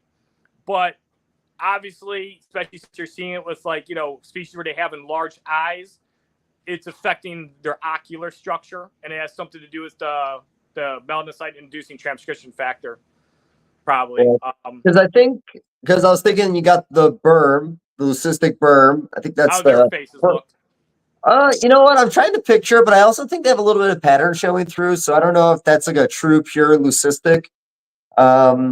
And it seems like black-eyed leucistics. I haven't noticed any issues because with the boa constrictor, Yeah, I have, Princess Diamonds look good, don't they? They all look perfect. it's a black eye though, and I don't know if there's just something about black-eyed leucistics that's different than the blue-eyed.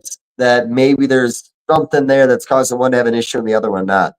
Well, the funny thing is, then you have like leucistic Colombian rainbow boas, and you have some that are like normal, they have their iris is different, but it's like more bluish, and then some of them have the black iris, so then it matches their pupil, and their eye looks all black.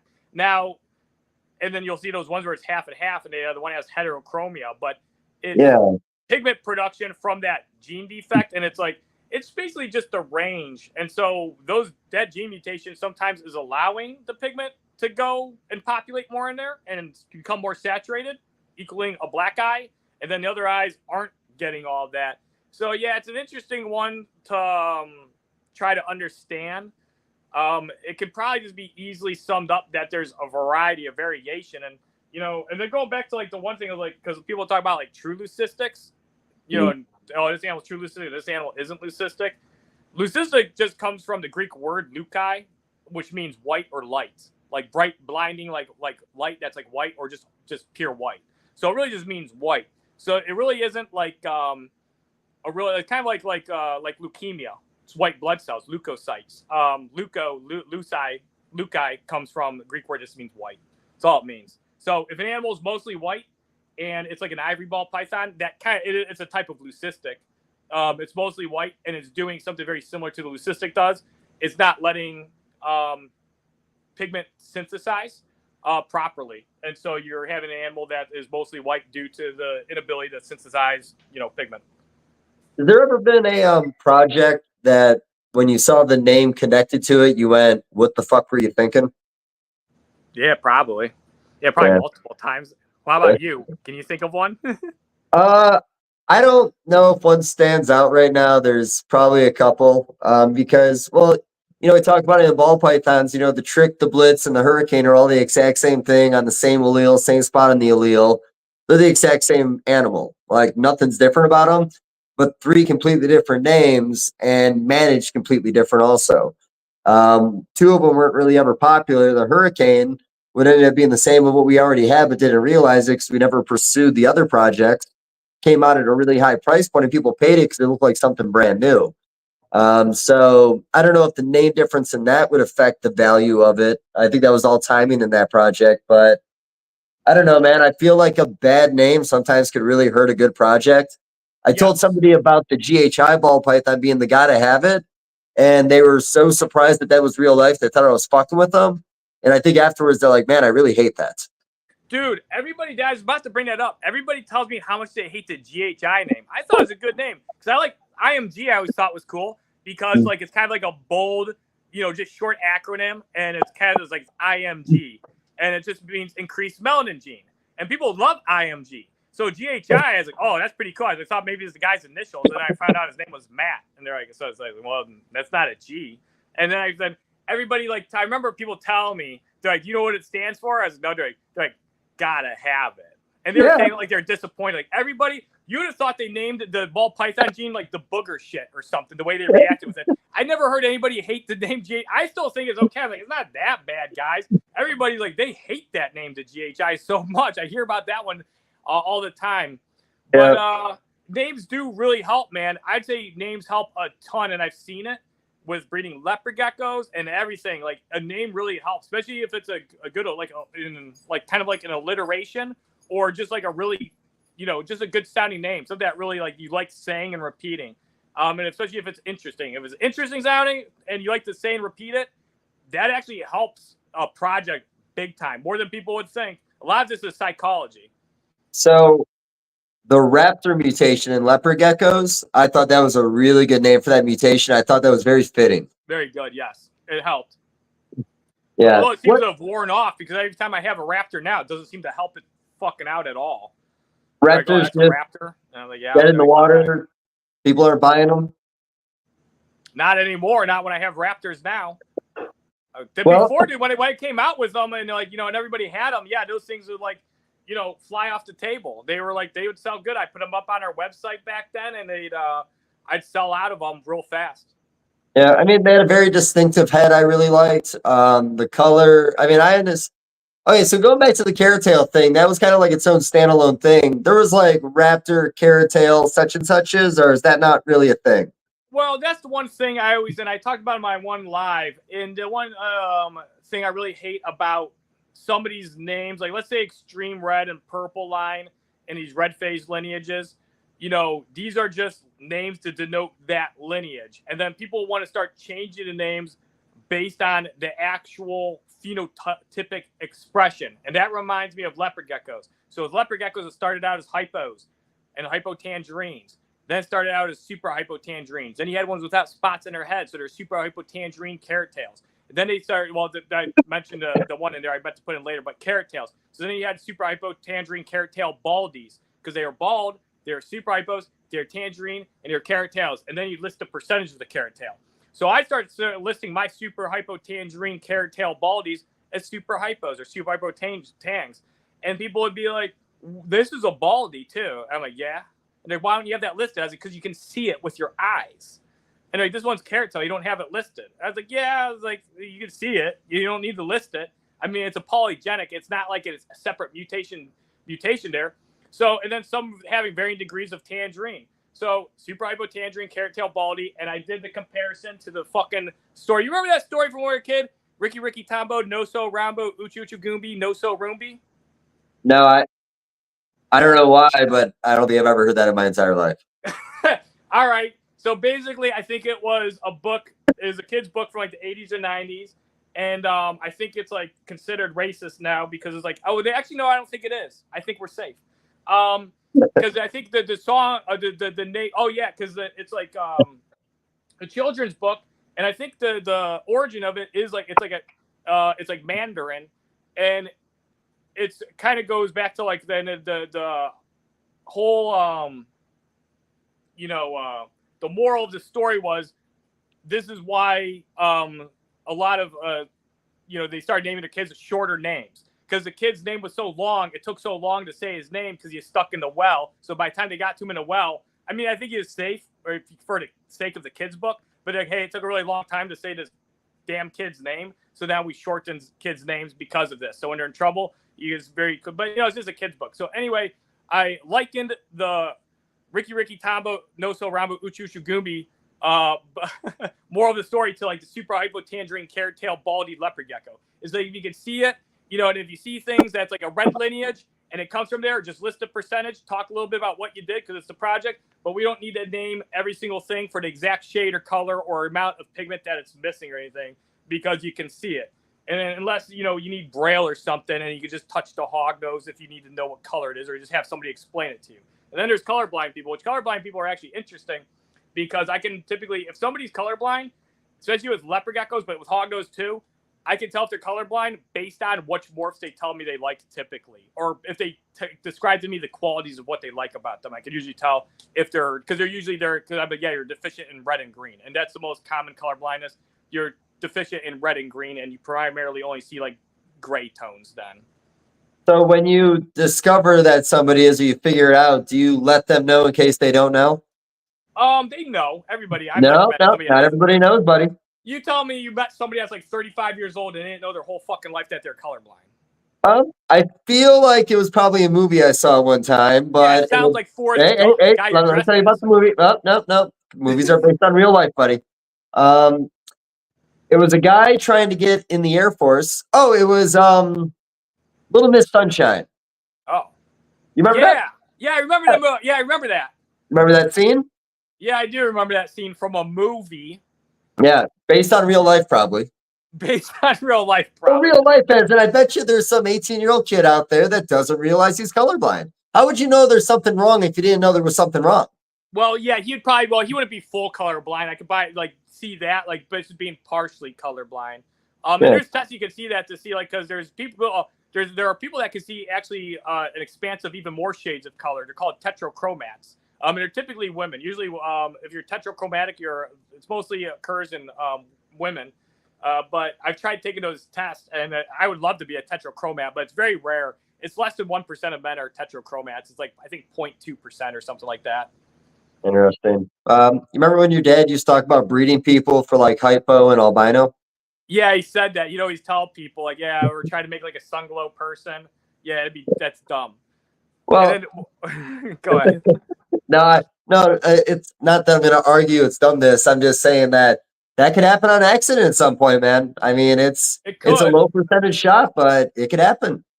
It could. Yeah, I mean, it's not bad. I mean, if an albino person and somebody with the hypo trait reproduce, they just have double heads. Yeah, no, and they wouldn't even know. Yeah, most likely. Unless the albino person was also, had the hypo trait or was heterozygous hypo, of course, or vice versa. But I want to get to one thing with the still I didn't, because they said is if I notice any mutations that are associated with stronger offspring. I just want to touch on that one real quick because I didn't cover it. It's really just like the albino and the stuff that's has some history of inbreeding. Some of those tend to be a little weaker, but they can be strengthened with outcrossing. Pink pastel is definitely known to be a weaker gene, but that's actually one that over the years has gotten a lot better. When I was a kid, it was a bunch of, they weren't even rumors. You just hear people talk about how much PPA suck. You'd hear stories of this breeder got some, they got 2 PPAs and they both died before they were a year old, or their females don't reproduce. The males having fertility issues, that whatever you breed their PPA male to, they don't get anything. And now the pink pastels are drastically better. So that's one where outcrossing and having a less common population of alleles, so less inbred, actually helped them a lot. And then there are real strong ones, things that are right from wild locales, not many generations from, and they were continually outcrossed, like sables, axanthic stuff. But overall, I'd say like most stuff's pretty strong. And now let's go back, Dave. That's fine. If there's anything else that pops up, man, you can bring it up. I mean, we could talk to people. You know how much I love people. Oh, and this one, do you guys find that temperament can be genetic? That's 100%, 109,000% true. Whatever percent, it's definitely fully. That is a real thing. If you selectively line breed for more defensive animals, you will get a higher disparity, and you can increase more. Getting offspring with more defensive habits, and vice versa. I will say that selectively line breeding out defensive mechanisms from hognose is like particularly, I wouldn't say, I don't know. It's just you don't ever see it fully go away. I've been like selectively line breeding some of my best feeder hognose, my red albinos lineage stuff feeds like insanely good, and everybody that helps me talks about it like, oh, these all eat like fantastic. Like this whole clutch all ate first time. I'm like, yeah. And then you might get one clutch, and they're from the same lineage, all great feeders. And then there's like 2 or 3 in that clutch that don't want to eat, and they're very tough feeders. And then you still get some defensive ones, even though I breed the least defensive ones. So it seems like the alleles that contribute to just natural defensive characteristics that are part of that species evolution from millions of years just doesn't go away in a few generations. But if you work on it, it definitely, you see a big change. So I always wonder if that was something like in the blood community or short tail community where, there was always the talk in the beginning. It was all these nasty animals out of the wild, very aggressive. And I feel like that stereotype really followed them around. And I don't know if it's because of things that happen or it's just the fact that they have the craziest, scariest looking eyes, I feel. Like when bloods look at you between the head structure, it almost looks like bone. And then they got those fucking eyes, man. I know they do. They kind of like, and you can tell, well, you know what, blood pythons, though, they have like a pretty easy to read body language. Like a lot of times when these things, when they're like defensive, they look nervous. They'll actually kind of be moving like this, and they'll be like arched up. They look like they're getting ready to friggin' punch you with their whole body and face, and they kind of are. Those things can like land like a serious impact. Like I remember the one group they were talking about blood pythons. I love blood pythons so much, and they're so funny to me. All the like antics, like this one dude had this big glass front opening enclosure for his blood python. I've talked about this one before, and the guy was he took a picture of it, and there's this big glass front opening enclosure, and his blood was like not super big. It's probably like 3.5 foot, and all the glass was on the floor, and the blood python is in the corner by his dachshund's water bowl and food bowl. His dachshund wasn't in there at the time, but it was. He said he goes, yeah, my dachshund's not. I don't keep it in there, but when I work on my reptiles, my dachshund goes in there with me. And so the blood python was coiled up by his dog's water bowl and food bowl, and there's glass all over the floor, and the blood python's all defensive because it's probably like a little on alert because it just busted his glass from pushing so hard and then flopped out of its enclosure. And it doesn't know what had happened, so it's in defensive posturing. But and then I like people end up like be talking about bloods, and people are talking about getting bit and stuff, and they're like, I'd rather get bit by like a 10-foot berm than one of my 4-foot bloods if it's a full blast. And then then like how they don't shit sometimes for 4 or 5 months. So blood python, they're a pretty quirky species, but I feel like their body language is pretty easy to read. I have 3 Sumatran short tails. One is pretty defensive, but if you pick them up right, I haven't been bitten by any of them since they were small. So I've never had a lot of trouble with them, but I feel like it's a species that there's always a little bit of fear. Like, the way I handle them, I feel like I'm always very careful. Yeah, I think that's it. And I think it's one of those things, too. They're one of those species, if you get them out, they're okay. I mean, the other thing is, too, I did have one bite at me pretty quickly, and it was kind of like out of the blue. So I shouldn't say that their body language is easy to read all the time. I'd say majority of the time, though, it is, especially for the real defensive ones. Those ones are like always like a dead giveaway. But like my defensive one, if I can get from behind it, I just pick it up, and it's facing that way. It's like a gun. You just hold it away from you. And then once you're like they're on you and you're part of their environment, they kind of like don't associate you that much with like a threat unless you like if you're holding them in this hand and then you're like waving this hand, they're looking at the hand that's moving, but that. Yeah. So I only have like one blood left, and it's like a huge male red, and he's like probably one of the biggest males I've ever seen. And I still like him. I've been thinking about maybe rehoming him. Just I don't know why, but I guess I don't do enough with him. But he's pretty beautiful, but he does kind of scare me sometimes just because he's so fucking big. And again, I think somebody once told me about they thought blood python bites were the worst of the bites because they throw their body weight behind it. They're And strong. yeah, so like I said, I feel like there's always been like I've been cautious, but I think I'm in my own head about that species. Everyone I talk to that works with them, I don't know, they all have luck. I don't hear about many bad blood python bites anymore. When was the last No, time I you saw hear. a bad Yeah, blood python bite on Facebook?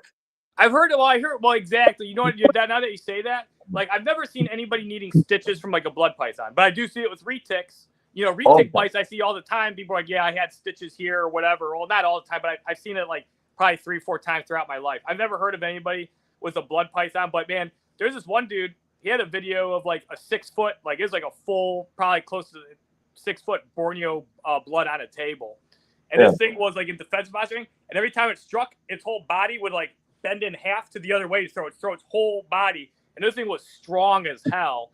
And I even told Chris, it was actually earlier today because I looked at her blood python, and it's an albino, it's a teen egg, and I'm like, why you got dirt on his face? Like how'd that happen? She goes, oh, well, he struck at a mouse real hard, and he grabbed it and put his face right in the dirt with it real hard. I was like, oh, okay.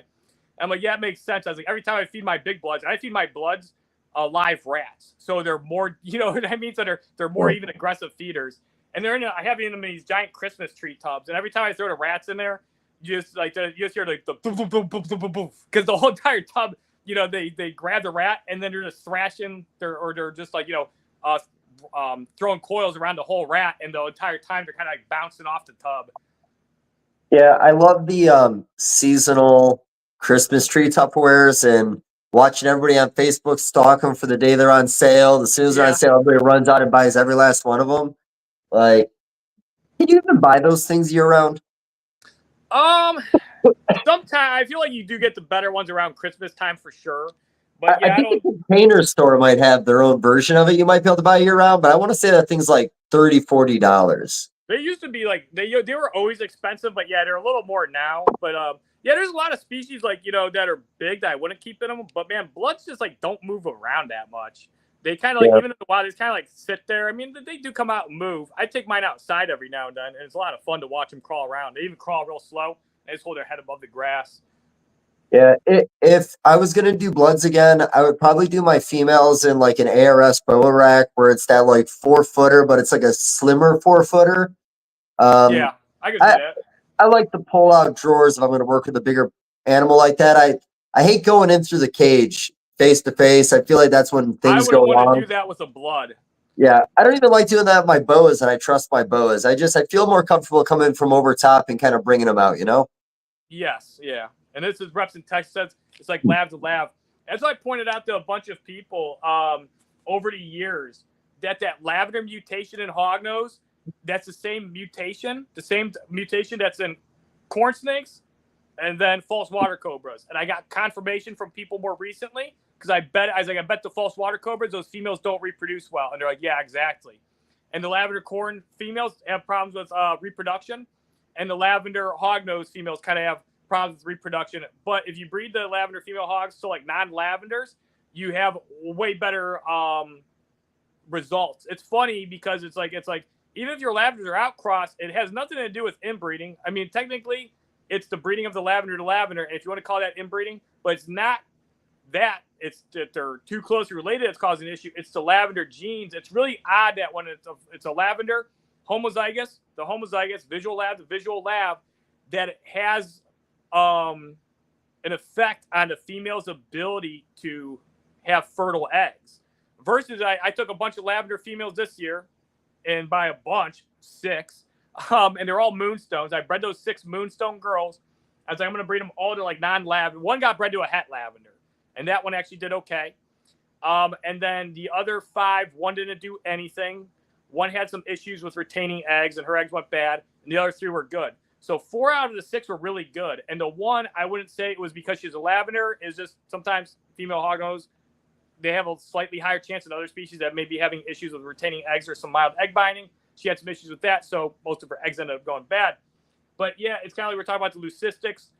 It affects their, you know, body other than just the pigment cells, the ocular aspect. But we're not really seeing it with many hognose. Like, you know, I hatched out a few defects, but the one problem is like some people see defects in a mutation and they automatically assume it's because of the mutation. But meanwhile, it's like, well, I've seen that same defect in pretty much every other type of hognose I've produced. Like I've produced Arctics with no eyes. I've produced normals with no eyes. It doesn't have anything to do with the Arctic gene.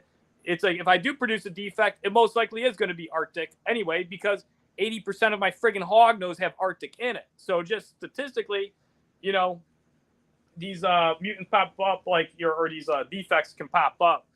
Anyway, trailing off, and now I'm going to go to this one. I think this one might be an interesting one, Dave. It's from Still Light again. If a trait is codominant, like the Arctic or the Conda, or is he subject to the same issues as recessive genes? Is there a benefit to line breeding these traits? All right, so the technical term is incomplete dominant. Co is when you actually have two dominant traits together appearing at the same time, hence co. But that is kind of like a term that was widely used, as Dave knows too. And a lot of people early on were told at some point, yeah, codominant is incorrect. A lot of the big breeders went with it for a long time. A lot of other people went with it for a long time, even knowing it was wrong just because it sounded better. Because they're like, oh, we've known it as codominant. That sounds better than saying incomplete dominant. Incomplete doesn't sound cool. So if you go on MORPH Market right now, do you think codominant ball python genes are under incomplete dominant, or do you think there's a codominant file? It should all say incomplete dominant. Codominant is like. You think it does though? Well, the codominance is like. Man, I understand it's wrong. I won't fight you on that, but I wonder if we're using it on that website. They shouldn't be using codominant. Codominance is like, well, you'll hear some people with like geneticists and people that are like, you know, let's say maybe they don't even have any degree. Hey, can I interrupt you for a second? Of course. You got that in that box right there? What box? Is that a box in front of you? This is paper. Oh, it's paper. All right. I just thought you had something to. Yeah, I do, but I was gonna save that for the podcast though. The other one. Podcast. Yeah, I know, but I was gonna do it when like Mitch was here and stuff. It'd be different then, isn't it? Well, I was gonna surprise him with it, but if he might get it, because I was gonna ask him, you want me to use it? I mean, it's Halloween. I don't know. It's up to you.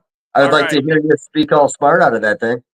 All right. Well, it's not that we're getting much out of it, but initially, when I was talking to Mitch, I was gonna. You don't have to explain it, but just pull it out. Explaining it's better. All right. Well, first, I don't know, man.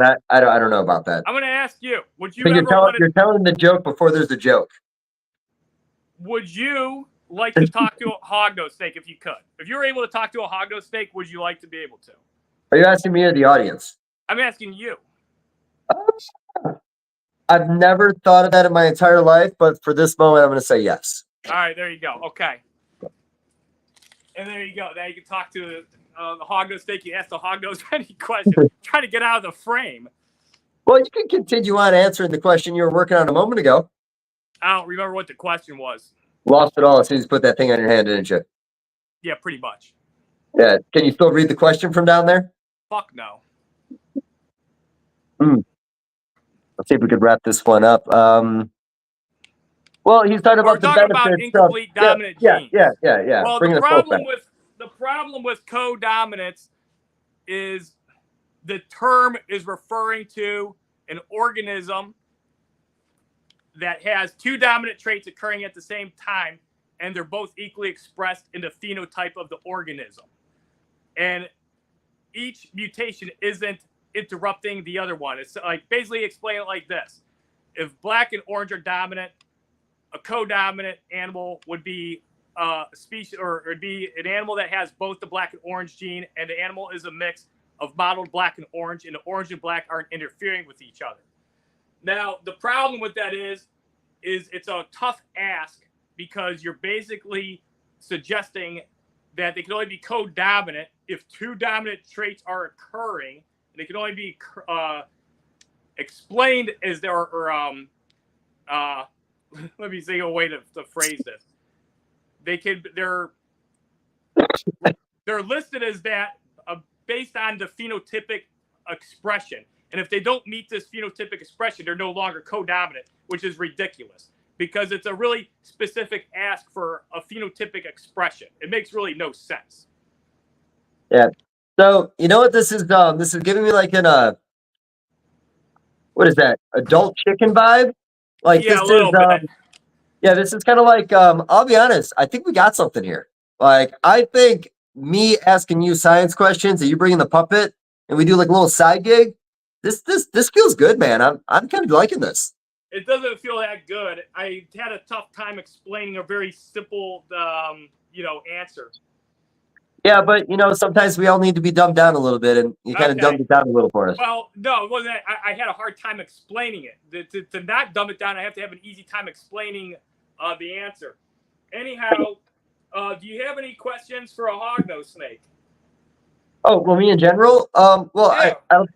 Well, you get to talk to a real live hognose snake. What would you like to ask me? All right. How about this? What's your favorite time of the day to eat?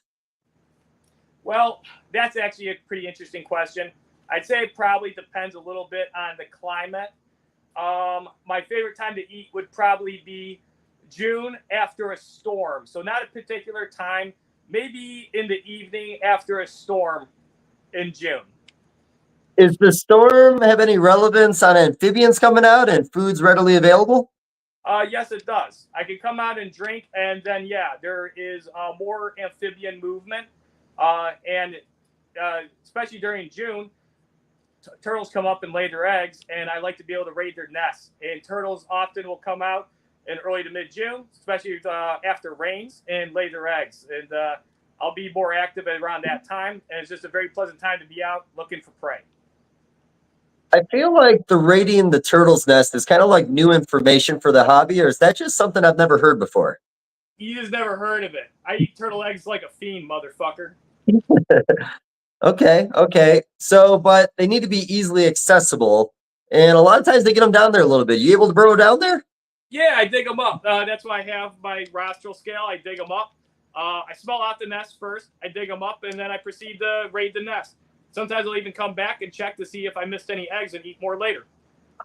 What do you think it is about females in captivity that they would eat their own eggs as they're laying them?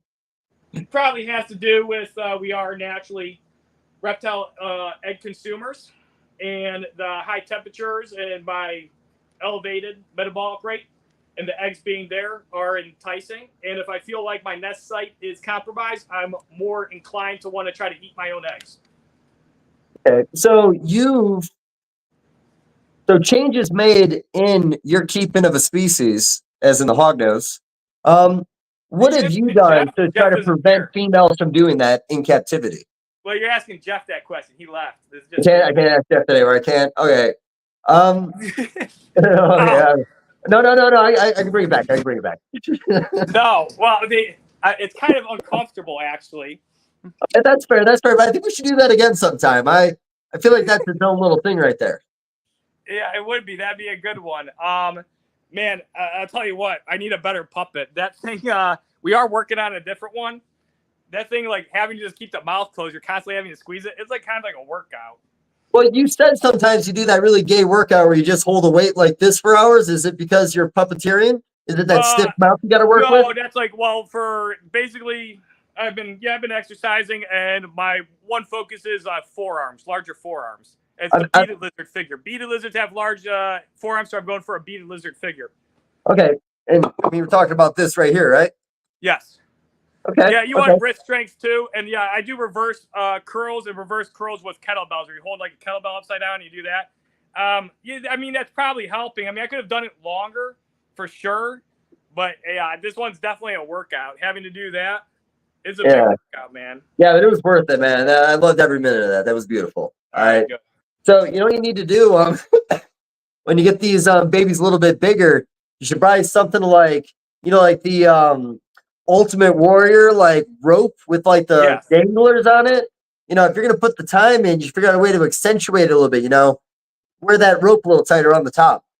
Why would I be doing this? What's the purpose? I mean, if you're gonna blow that time in for those big forearm muscles, buddy, you want to accentuate them. We'll see. Yeah, I don't know. Like, it's kind of partially genetics. I don't know if I can get really large forearms. I don't know if I can get really large forearms. I'm gonna try. I'm still working out, but I don't work out like I'm not like a bodybuilder. I'm not doing this like 3-4 times a week. Could you like Renee from Critters and Gains? There's a name. His name's Critters and Gains. So he works out and he does a lot of triple L's social media. videos and content, social media content. And so anyhow, he asked, well, we talked about it for brief, and he goes, well, how often are you working out? I was like, yeah, here and there. And he goes, I don't like hearing that. I was like, well, how often do you work out? He goes, like 4 or 5 times a week. I was like, 4 or 5 times a week? He goes, yeah, just get in the morning and do it. I was like, last time I wake up, I started having to do shipments. I was like, I'm not doing that 4 or 5 times a week, maybe like twice a week. I'll do twice a week. I think twice is good, but I think 4 or 5 times you're going to see gain. Yeah, you're going to see gains. But yeah, you got, you know, Hey. there's a lot of different workouts, man. But can I see your gains so far? And, you know, every couple months I'll ask you. they're not that big. Well, you got to put them close to the camera then. Well, then they look, well, it's going to look. Now you're holding the wrong way. Now it's the back of your arm. I can't even see your gains. So, yeah, I'm trying to get the brachioradialis. You know what the problem with that muscle is? There's no nice way to show it off, man. That looks horrible. Yeah, there isn't any good way to show it off, really. I think that's cerebral palsy, but I also don't know what that is for sure. What? Cerebral palsy? Yeah, I know. Why did you say cerebral palsy? Well, exactly. I might have used it out of context. It's just when I saw your arm that way, that was the only word that came to mind. Oh, probably because I was like shaking when I was like flexing. Yeah, a little bit. It looked like it was a hard pose to hold. It's not hard. It's just like pulling in and flexing. So this person, so still I did ask 5 hours ago if the traits incomplete dominant like the Arctic kind are they subject to the same issues as recessive genes? Is there a benefit to line breeding these traits? Actually, incomplete dominant traits, unless that trait is causing an actual issue to the animal. Let's say like spider ball pythons, where that actual gene causes the neurological defect. As long as there's because Arctic and anaconda don't have any issues. The gene solely affects pigment, and the cool thing with incomplete dominant traits, you can keep outcrossing them, and that's the cool thing with the genetic testing too. I talked about this before, Dave. The one good thing, because genetic testing has some pros and cons. There's a lot of cons for the market actually, but some of the pros though are, you can indefinitely outcross something and then do genetic shed testing to find out, if it's het, like on a recessive. So I can now take an albino hog nose, breed it, make a bunch of hets, or I can just let's say, start from a het, take a het, breed it out, outcross it, make a bunch of 50% hets, have them genetically shed tested, find out which ones are het, take those, breed them to another non-het, and keep making it all these really distant 100% hets. And then you can now have an insanely outcrossed line of albino without having to really breed it back for a very long time.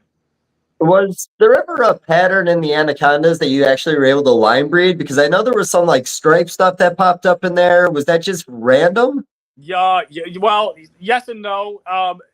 There is some randomness to it, but then polygenics have an influence. So is there a way to get, a consistent pattern in the anaconda gene that's striped? Definitely. You just have to find a polygenic that reacts, which I have one. It's called the Symphony. The Symphony makes them all striped, but sometimes it makes them kind of almost patternless.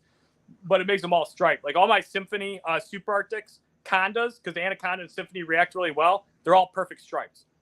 But now you're just talking about a gene that's going to change the pattern. I mean more of a line bred thing. The Symphony would be a gene that would affect any other gene, right? You have a line bred with the anaconda, and now you have a way to make the anaconda very consistently striped.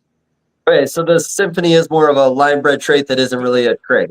Symphony, yeah, it's a line bred trait. It's not a dominant or a recessive. But if you bred it into a Super Arctic, you could still see that it's there, right? Yeah, if it's outcrossed, sometimes you get some of the Symphonies. It's like loud poly stuff where it's some are you can't really see it, and then some are low key ones, and then some are high expression. And then if you breed them back, you get a higher degree of the high expressions. I guess what I was getting at with that is just it does something a little bit special with the anaconda stuff, so it's kind of worth using it with that, but with other things, maybe not so much. Well, by itself, it looks really good. By itself, it's definitely worth having, and it's new, so it hasn't been explored too much. But the one thing is, it reacts extremely well with conda. Even if it seems to be a low-key Symphony, they all make really good condas. They're if the Symphony's there, the conda's coming out striped pretty much every time. All right. Is this genetically kind of the same as your Woma pattern? No, the Symphony popped up out of the Super Arctic. Well, not so much being the same thing, but the way that they react to when you line breed. So that's the Woma's a line bred pattern also, right? Woma's a line bred pattern, but Symphony by itself looks way different than Woma. They're very different looking. Well, I understand that, but do they act the same way genetically? Okay, not in appearance as in Gotcha. They're both poly, similar. right? They kind of work similar. I mean, the Woma has a lot more generations of selectively line breeding, and then Symphony just kind of popped up, and it's a new variant of wild type, that can be selectively line bred. All right. So do you think you can make the Symphony better and better in 10 years as the Yes. Woma progress? Okay. Yeah, So the Symphony, the problem is that though is the one thing I can see increasing it is probably just going to fade it out. It's probably going to get like really, really weird looking, like just almost no pattern. Okay. What with the Woma, like when you have a really, really nice lemon ghost Woma and you breed it to like if you bred it to a basic animal, you get good influence or is it like diluted out real fast? It depends if it's like a pure lemon ghost Woma. Like I do that all the time. Well, not all the time, not as like because I can't make too many of them because I don't want to like release the projects. And if I have too many of them, and let's say I take all my pure best lemon ghost Womas, I breed them to everything. There's going to be some that don't come out that great, but they have really good genetics, and then people don't want to pay you for them because a lot of people want to pay you for what they see. A lot of the purchases made are based off of emotion and physical appearance, and so it can be tough to tell people, especially something that's polygenic, which you sell them on the visual appearance. That hey, this one that doesn't have as much visual appearance comes from my best lines. May not look like this, but when you breed it, you're going to get some really outstanding results. Generally, what happens is you sell those ones, the people like kind of half believe you, then they put them together and breed them, and they make these insane results, and then they're like surprised, and they act like that wasn't even supposed to happen. They're like, you didn't know this was going to happen. I'm like, well, I told you that was going to happen. And then, anyway, I can get you out some of these ones. They're from a pure Woma lemon ghost, bred to a color blast anaconda, which the color blast is just basically a really nice red albino anaconda in this instance. Color blast isn't just red albino, it's just a really nice red albino line that I have, but this is anaconda. So I could show you some of these ones, and these come out really consistent. Okay, how big are they now? Are they a little well started enough to see the influence of it both? Yeah, the funny thing is though, now that their color is getting like more developed, the red is kind of really taken over, and so it's kind of hard to see the yellow tones. It's kind of hard to see the yellow tones on them. Hold on one second.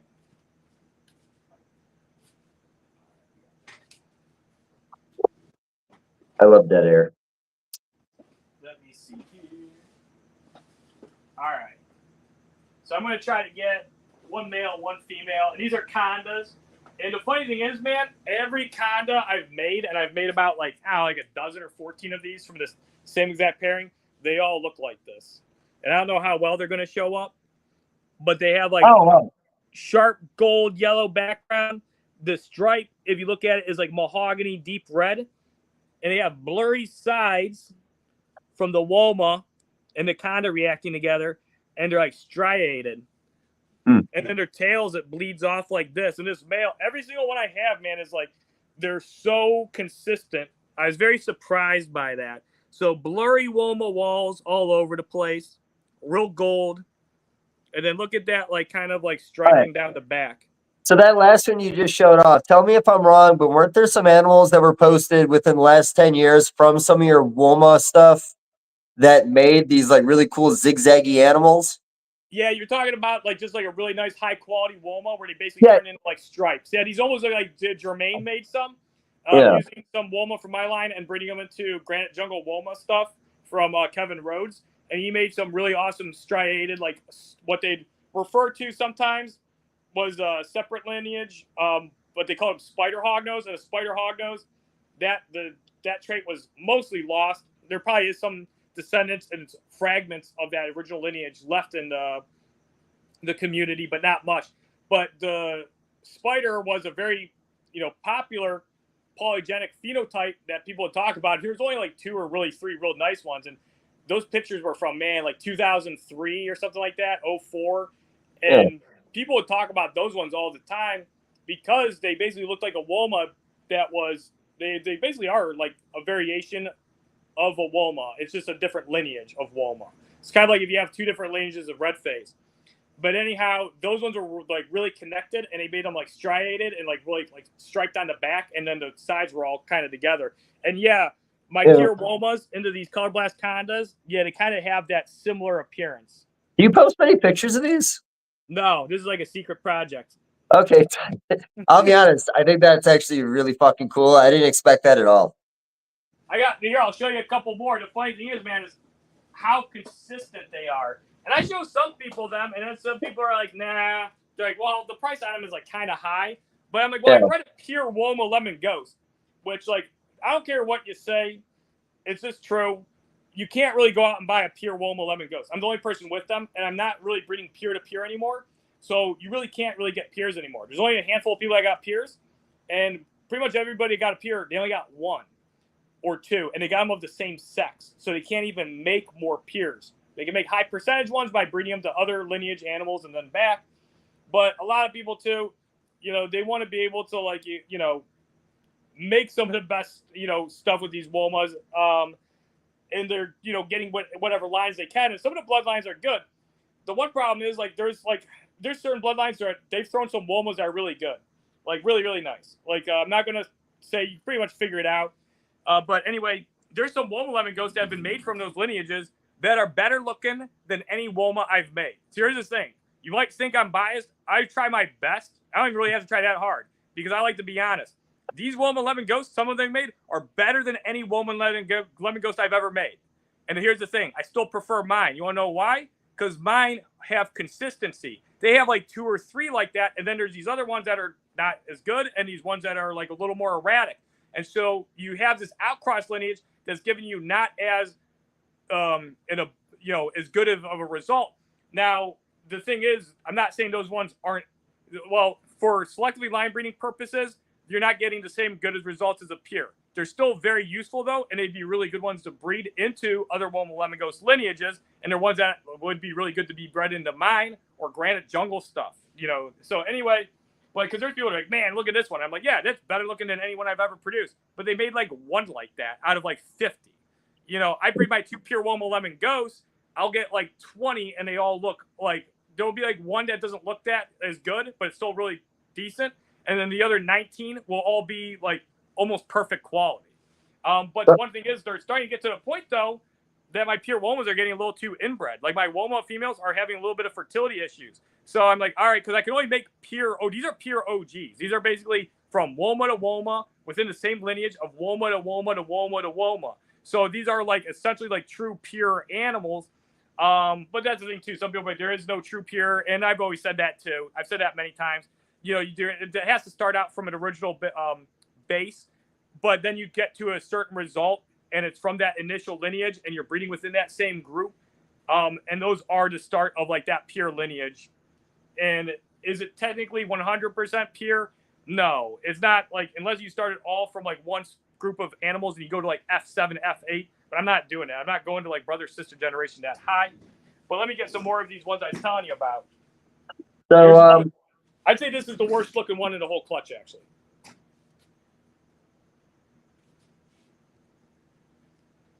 still consistent. How's that back stripe compared to the other ones? A little thinner. Oh, yeah. Well, this one's actually pretty complete. It's like about the same. I say its colors just aren't quite as good. And the pattern is like a little more. I mean, it still has that Woma kind of like sidewall. I mean, the funny thing is, if that stripe was like again, it kind of looks like those striated, like connected Woma patterns that people go nuts for, and you know. But I just don't really post these. But I have a pair. Get that. I have a pair that I'm about to try to breed because some of these are getting close to breeding size. So we'll see. I have other ones, and then here's another one. You know, it's really funny that you have these too, because I was going to bring up that picture of those striped animals that came from this project. Yeah, that was really badass, man. I love that. Yeah, they're pretty cool, and they look better in person too. They go through an interesting change because they're getting like deeper now. I feel like they're better looking as like sub adults. They're still really nice though. I mean, they're still like amazing. Yeah. No, I think those are beautiful, man. That's actually like, it's cool to see something striped that's consistent or hopefully consistent. Well, here's the one thing where it may not be consistent when you start to outcross these again, because now you're involving more polyvariant that's going to affect it. So the one thing though, if you breed it back into Woma though reacts really good with Conda. And Woma is very consistent. So with the color blast to the pure Womas, I get those really nice striated ones like I was showing you, those condas. And then my other Woma variations is like, you get ones that actually kind of look like in between of a conda and a Woma. They have banding like a Woma, but the saddles look like a conda's kind of saddles, and they're blurry. And so let's get to some questions, though, because I feel like we haven't, like, the last was like, man, it's like a half an hour ago. Like, Yeah. I know. Oh, yeah, you do questions your last half an hour? No, I usually do them throughout the whole thing because the person might leave, and I want to answer the question before they leave. Well, you want to jam through a bunch in like 5 minutes, rapid fire? Yeah, let's talk about it. Like, so still like the other one they asked, like I know a head to a visual tend to have better results, but there's only a visual for. And we've been answering this question for 45 minutes. It's a follow up.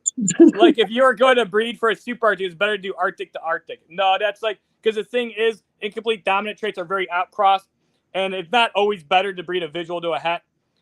Let's say you have two visuals and they're from very unrelated outcross lineages versus a het that's directly related to a visual. That directly related het to the visual is genetically worse because of the inbreeding results. If you're talking about you wanting to stay away from inbreeding versus two, let's say, albinos that are fairly outcrossed from each other. You can always argue like, well, the albinos all originate, from the same original albino. So no matter how much you outcross, there's going to be some relation to it. That's like with every locale of animal. If you go to these, like the one Illinois population, northwest Illinois along the Mississippi River, very strong population of hognose there. They estimate there's about 200 individuals in the one spot. They've been like that for like over 100 years. They still aren't, they don't have any negative impacts from like inbreeding. And they are technically what people would call inbred. The problem with people in like the community, I feel like there's like, it's not, people like just don't know. They anthropomorphize, they project their feelings. And they use, what would seem to appear to be like, logic that like, oh, these animals are related, therefore it's a bad pairing. It's like, well, these aren't like, we can't liken these to like, human reproductive, like, examples or stuff like that. Hognose and a lot of other species like leopard geckos, you can go like F6 and see no issues. And it's because they evolved to do that. And also with hognose having large clutches, they throw some genetic diversity along this, clutch of animals. So you can actually inbreed for quite a while, and it's natural to a degree. So if you're line breeding albinos and you're getting bad results, yeah, it's because those albino lineages probably, already had some bad aspects to them. I breed albino to albino all the time. I breed albino to albino more than anybody else. But then you have people that were like, some of these people are kind of newer, which is, it's fine. They can share their opinions, but they may not have as much experience with breeding like visual to visual. I've bred visual to visual for a bazillion times, and like there's times where it's fine, and yeah, there's definitely times where it's not okay. Yes, Dave? You think maybe you could do that part again where you talk about inbreeding being natural, but with the puppet on your hand? No. Well, maybe later, like a little side thing? Later. Man, you want me to redo I don't think I've ever heard anybody put natural in line breeding before. Well, inbreeding within... It is natural. It occurs in localities constantly. Arizona mountain kings were in in one study where they radio tracked them. The one never moves more than 250 yards from its one spot or its one rock cluster is hanging out in for a 5-year period. Interesting. I kind of like that actually. And then these hognose snakes are in these isolated populations, and like even in the wild. Like the rolling plains, it isn't all like a field of hognose. There's areas that have better habitat, and then there's like dead spots. It's probably like the ocean. The ocean just isn't riddled with fish. There's spots in it where there's like not like all like there isn't like going to be a species just scattered all throughout it. There's going to be pockets, and in the prairies there's all these pockets, and sometimes there's some overlapping. And then the other thing is too, there is some like unnatural isolation of hognose just due to habitat destruction. For sure. But if you look at these wild hognose in Illinois and Minnesota in these isolated populations, they look really good. They have like immaculate head structure. They look awesome. And these are from like really small habitats that don't have hundreds. They have only like a couple hundred individual, animals there.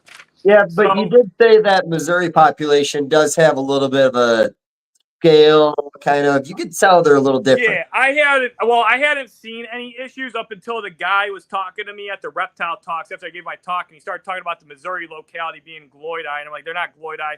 I was like, it's isolated population that they definitely have a specific look from that locality. And he goes, yeah, but look at the head structure of this one. And I looked at it, I'm like, oh. I was like, I've seen a lot of Missouri hogs. I was like, that one kind of looks different. And I was looking at his point. I was like, that looks like it actually started. Because I was talking about that, like, hey, these isolated populations, I don't see any negative effects from inbreeding from this smaller gene pool. And then this guy showed me that, and I immediately said, okay, that's the first time I'm probably seeing that. And he goes, yeah, you're kind of right. Because he goes, what do you explain this head structure difference? I'm like, dude. But the thing is that Missouri locality, I'd say, is probably even smaller than like the populations, like, you know, in Minnesota, and then like the Illinois. And the Minnesota localities, I think they're a little larger. There's like a bunch of them, but they're pretty isolated. You know, there's the Sherburne one, there's the LaQ Parle, there's I think the Crow Creek one is the one that they're trying to reintroduce. But anyway, I might have that one name wrong. Get the hell out. You want to throw in more or two quick questions, because we just did a long-winded 5-minute answer to one question. That was not rapid fire. Well, it needed an explanation. Yeah, I don't think you understand. He remembers the mongoose Ricky Tavi. That's a different one, but I do know about that one a bit. Hale Scale says, you're telling me a blood python fried this rice. Yes. Oh, she says lavender falsies have been known to have sudden death, too. Lavender hogs and corns don't have that one. Really? She says she's seen several examples, anecdotal. So either there is something there, or those keepers aren't doing a good job keeping. All right. I misspoke. As trades blended like red and white flowers, that makes pink. Real red and white. Well, the red and white one is that's usually an example of like incomplete dominant, and then showing like the in between and then a full homozygous. Yeah, he's talking about that's an incomplete dominant example. Now, codominant is a ridiculous term where there's a very strict criteria that the phenotype must have to be considered. So it's not only two dominant traits that are occurring, which is the definition of codominant. Co just meaning two and dominant. So it already meets that, but it doesn't somehow meet that unless it has this very highly specific phenotypic reaction with the two occurring, according to genetics. I think that one needs to be rewritten. And I stand by that one. I don't care. All of the hoggers will have. See, this is how far we're going back, Dave. This is from when I was using a puppet. Oh, nice. Wow. She said bro's got to smoke a blunt to deal with this. Oh, no, I wouldn't call it dealing with it. I loved every moment about that. I was sad when you took that puppet off. All right, let's go back. Start answering questions from the bro got to smoke a blunt to deal with this. Do you see the questions? And I'll answer in I'll have the hoggos come in. I'll leave. You're gonna have to yell. Oh, you need me to read the questions because it's like this small on the screen. Oh, you can't read them? I'm on my cell phone, man. It's like teeny weeny. When are you gonna get a normal computer? I don't know, man. Maybe Santa will give me one this year. All right. I don't think that's happening. Yeah, the only person that I know that looks like Santa is you, and you don't have the gray hairs yet. Maybe in like 30 years you can give yourself one. Nah, give me a little while. Got some on the bottom though. You can't see in the slide. You fucking hog nose. So she wants to ask a question. All right, we got this one. Okay, we're gonna go. I'm gonna leave. Thanks everybody. I'm gonna have the hog nose take over. All right, I'm back. All right, let's look at some questions here. What the hell does this say? How do I feel about skin-to-skin contact? Well, what does that mean? I don't know what that means exactly. When it comes to another hog nose, I'm fine with that. When it comes to like being handled with gloves, prophylactics on your hand are completely safe. This isn't an anti-condom ad. What? Nobody calls them prophylactics. Nobody have ever called them that. Yeah, well, anyway, I come from a prairie. I'm not really in tune to the English language and what words you use. But anyway, ask me some more questions then. Oh, you want some more? Okay, we're going to get some more at fire. Okay. Yes. Ooh. Why do you choose not to eat and go right into brumation in the wild? Because I hatched so late in the season. A lot of times Okay. the temperatures are already starting to become, they're not the best, and they're not the most optimal for digesting meals. Okay. Okay. How early will you come out? And will you go back in if you come out too early? Yes, I will sometimes. That's a good question. The earliest I'll come out is typically March. And then if it gets cold again, I'll go back into my hibernaculum. And generally, the months where I stay mainly active begins in April. But if it does get warm, I'll definitely come out early. Okay. Do male hognose breed multiple females in an area? Do they have a range you're aware of? In the wild? Yeah, I'm sure they do. I mean, I'll have to ask some of the other ones, but yeah, they'll breed multiple ones. As we're releasing pheromones, and if they can find us, they're going to try to get us. Okay. What else do you have in your diet that most people don't know about? I eat ground nesting bird eggs. So different species of birds that nest on the ground, I'll eat their eggs. Sometimes they're fledglings. This is rare. Common other occurrences of things that we mainly eat are turtle eggs, lizard eggs when we're babies. We'll eat lizards. Definitely, we'll eat a lot of small lizards when we're babies. Amphibians don't make up as large of a diet as most people would assume, or what was commonly thought in the reptile community. I'll also eat prairie voles when I'm a large juvenile or subadult size. And we'll go into the prairie vole burrows. And if we're able to find one, we'll eat them. And that actually lines up with why we're able to eat a lot of rodents in captivity and do pretty well on it versus other heterodon that don't. Because we actually do have a degree of rodents in our diet, which is a little higher than birds and bird eggs, which makes up a smaller percent. Because the fledglings grow pretty quickly, and so it's a limited time when we can actually eat them. So, what's the northern and most southern spot in the country you can find hognose? You can find me in Alberta, Saskatchewan, and Manitoba, visiting family up there. And then if you go to Southwest Texas and Southeastern New Mexico, you can find me before we turn into Mexican hognose. Right. Is there an overlap of the two where they breed together naturally in the wild? That one is argued. In Curtis Eckerman's study, he said he couldn't find ones that integrated, but it's strongly believed we do integrate in the wild, which would make us a subspecies and not directly a different species, which we were at first described as a subspecies. We were Nascus nascus, and then the Kennerli were Heterodon nascus Kennerli. Now, with Curtis Eckerman's study and DNA testing, Mexican hognose are supposed to be a completely different species and not known to integrate in the wild, but it has to occur because it's, I don't think, fully studied enough, because it's kind of hard to find hognose in the wild or large enough numbers to do that accurate of an analysis. But there's still data and a new research paper on that. Are the hognose in Manitoba darker pigment? The northern locales mainly are, yes. They can be tough to tell apart. The Manitoba and Alberta and Saskatchewan, along with the Montana and Minnesota, kind of look somewhat similar. But yeah, a lot of the upper north ones, especially the Canadian locales, have bold, dark blotches. But they can be confused with Minnesota locales and other northern United States locales of plains hognose. Are there anybody only breeding localities? Not really. All those people left. I used to see it, though, or Jeff seen it, and he told me about it one time. Fair enough.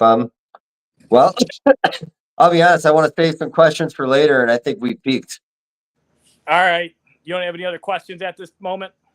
No, I think I'm pretty good. I got a few more, but we're 2 hours and 10 minutes in, and I'm going fishing in the morning. Where you going fishing at? I'm going to go to the White River. I'm going to save the current for me and you when you get here. All right. If you come, you should bring the puppet with. You like that puppet? I'm supposed to have a different puppet made. We'll see. Yeah, I think we could do something with that puppet if you bring that with you. This guy, opinions on true hypo, recessive or incomplete dominant. It's apologenic. What's considered true hypo? I have one right there. It's Well, why is it called true hypo? it's a phenotype that they kind of have like almost like an ashy gray stomach. They're actually pretty interesting. It changes the iridophores because you can tell that it's just not a lack of black pigment because you get like this kind of sheen on their belly, and it looks like cloudy. So it's an iridophore disruption, and it's a selectively line-bred trait. Well, I also meant like the terminology in the community because what you have the Evans hypo, and you guys call this true. You call it true hypo because it's supposed to be something more hypo than what is the Evans. Like, why do you guys call it true hypo? We call it that because the originator called it that. So like somebody, so that's the only reason we call it that. I call them sometimes false hypos or fictitious hypos because they're not actually. Yeah, I mean, the thing is... And that's why you call this true hypo, because it's actually a true hypo compared to the other one? Well, they were supposed to, because, like, well, the problem is, like, people's interpretation of what hypomelanistic means in the community. And I think you've seen it before, too, where reptile people, sometimes certain ones in the community, I don't know, think that their opinion is, like, matters, or that I should have said that. I sound like a dick. Yeah, but their opinion... Their opinion is like right, and they like don't know anything about genetics. I've talked to some people like that. Like, this guy doesn't even know how alleles work on a chromosome, or the difference between incomplete dominant and co-dominant, or you know what a polygenic really is. And then they're telling me that, hey, well, then here's the reason: true hypos are like the whole reason is because the true hypos still have some melanin there. Versus when you look at like a toffee belly or the recessive Evans hypo. There is no actual like black pigmentation. It's like degrees of browns and tans. And even though there is black there making there is melanin, apparently that's not good enough for those people. And they think a true hypo, it should have like a reduction in black, but not like a complete loss. But again, I don't know what the hell they're talking about because a toffee belly isn't a complete loss of black. That's why there's brown on it, for fuck's sake. Hey. The double visual toffee Evans hypo, does that do anything? Well, yeah. I mean, somebody's made them. I forget what they call those, but yeah, they look more, you know, like a toffee with like a little less like pigmentation. Nothing drastic. Well, I seen that they had a toffee caramels, and it takes on more, but yeah, it's nothing like real drastic. I mean, I got hypos and like I have some hypos here, and I got some toffees here. Is there anything that's arguably a T-positive albino in hognose yet? Because toffee, I feel like, was referred to as T-positive back in the day. Yeah, it was. And then caramel albino, they have like the red pupil. I mean, it's one of those things. Like, you know, that's the thing. Is like that's my problem with like co-dominance. Going back to that, I know you're gonna fucking get pissed probably about this because I'm talking about the same thing for the last hour and a half, but it's an oddly specific term based on the phenotypic expression. And what people are talking about, what's a T positive and a hypo, there's a fine line. You know, T positives still have some melanin there. Hypos have a reduction in melanin. Shit, you know the Honduran milk snakes, the super hypo tangerines? You know the ones that have like ruby eyes? Yeah. Those are selectively line bred, dude. And it looks like a T positive. They selectively line bred a hypo to look like a fucking T positive. So the thing is, you know, T-positive albinism, I feel like a lot of these terms in genetics, they're not that they're, well, yeah, they're kind of like fucking made up. Even the real geneticists, co-dominant, it has to have exactly this, like, and the thing is, like, it makes sense that cats, they're basing it off other species too, then applying it. And they're saying that of all these dominant and incomplete dominant traits in ball pythons, that when you have two of them together, two dominant traits, co-2 together, that's not co-dominant because it's not splotched pastel here and splotched Mojave here. It's an integrate of the two. It's like, what the fuck is wrong with you? It's like you're asking for something that's like, you know, essentially impossible. Now with black and orange cats, the reason that you have these like the modeled ones is that they're on their sex chromosomes. And so all cats are either black or orange. And actually Julie would just sent me the thing because like, and Tim's talked about it, and Julie sent me this thing. This girl talks about the cat genetics, and she does like an update like every week. And it's actually pretty interesting. See, sometimes it's cool to hear these things because it kind of help connect the dots to understanding genetics. Now, the reason you get either like black cats or orange cats, and you get these like black and orange ones, but it's hard to get them like in males and stuff, is because they're on the X chromosomes, the female chromosomes. So, you know, you can have a male with like 1X, and you can't have 2X male cat. Anyhow, so, but when you have the black and orange cat, it's on you know, the one sex chromosome is black and the other sex chromosome is orange, and you have this mottled look. And I'm not like going to I gotta look into it more, but I have a heavy suspicion that the outcome is this exact black and orange mottled is because of the way that the cat's pigment cells work in the hair, and then also they're located on sex chromosomes, and they're on their separate ones, and that probably has something to do with the phenotypic expression. But anyway, you know, then they have things like T positive albino that came out when there was T negative albinos, you know, or like there's tyrosine, which is the enzyme needed in order to produce black pigment. So they have some albinos that are, you know, that still have some like melanin there because there's browns, and they look in there, they still have some tyrosinase. While the T negs completely cut off tyrosinase, they lack it, so they have no ability to produce any melanophores or melanocytes.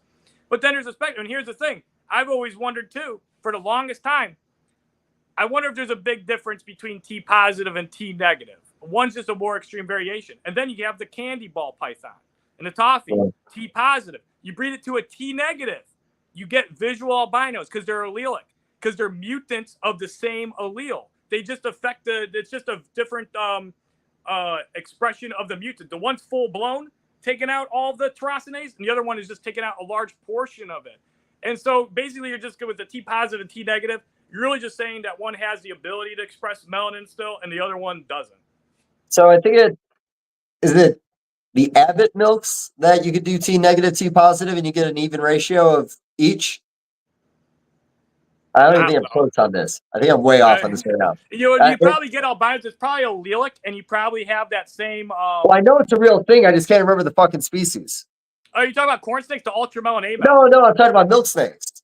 I didn't know that with milk snakes. Most likely, it's the same thing though. You got two different types of, you know. We'll look it up after. Yeah, well, they're same thing in boa constrictors. Sharp albino and boa caramel made the paradigms.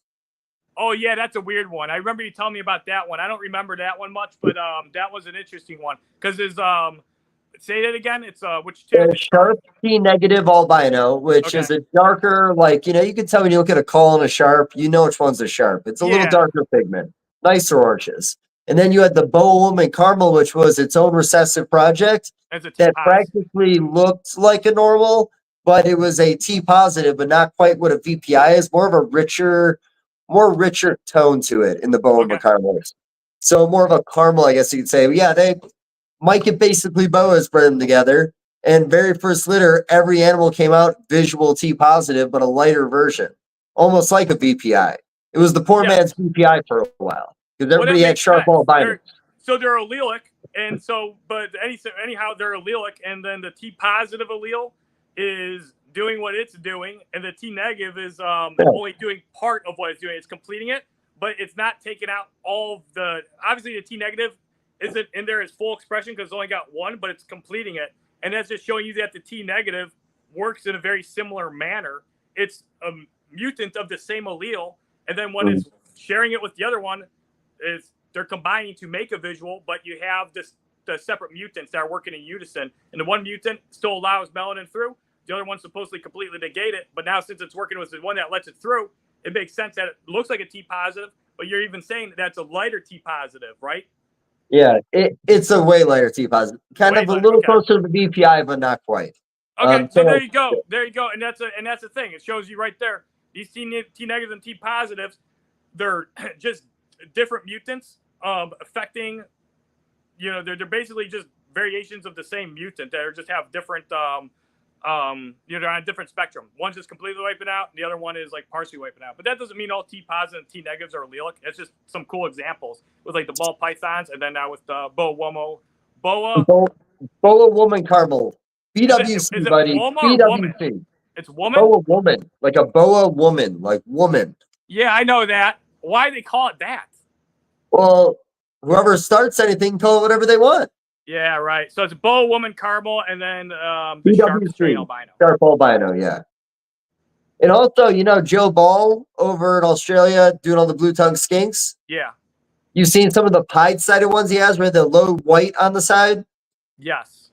He has another one, which I'm I feel like an idiot for not remembering, but it's another pied-sided type looking animal where maybe the head's missing some pattern, but you can breed them together and they are allelic. So That's they're pretty cool. both recessives that act together, and together makes a way higher expression of both, and they're kind of perfect. All right, so Joey said coffee is a caramel toffee belly because I mentioned that. Okay. Well, MORPH is T positive hog nose. All right, I we got guess through all it the is done. questions. Yeah. I think we did. Yeah, we got through like all the questions. We skipped some. That's fine. They were probably bad questions. Try harder next time. Yeah, sure.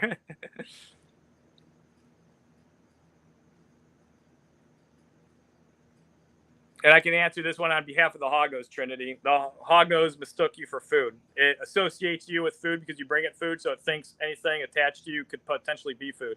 And it's actually not quite incorrect because we are actually made of meat, which actually is consumable. We're just kind of too big to eat unless we cut off our like chunks of our body.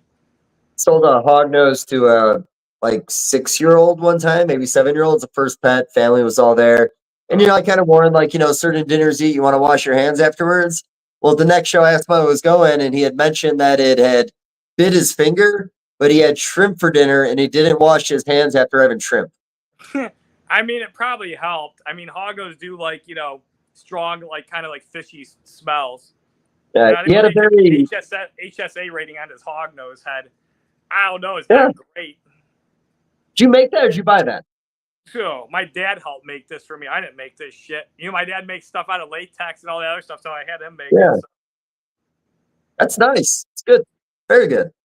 The I like HSA it. rating on this guy wouldn't be that great. We have it's a Hoggos structure analysis rating.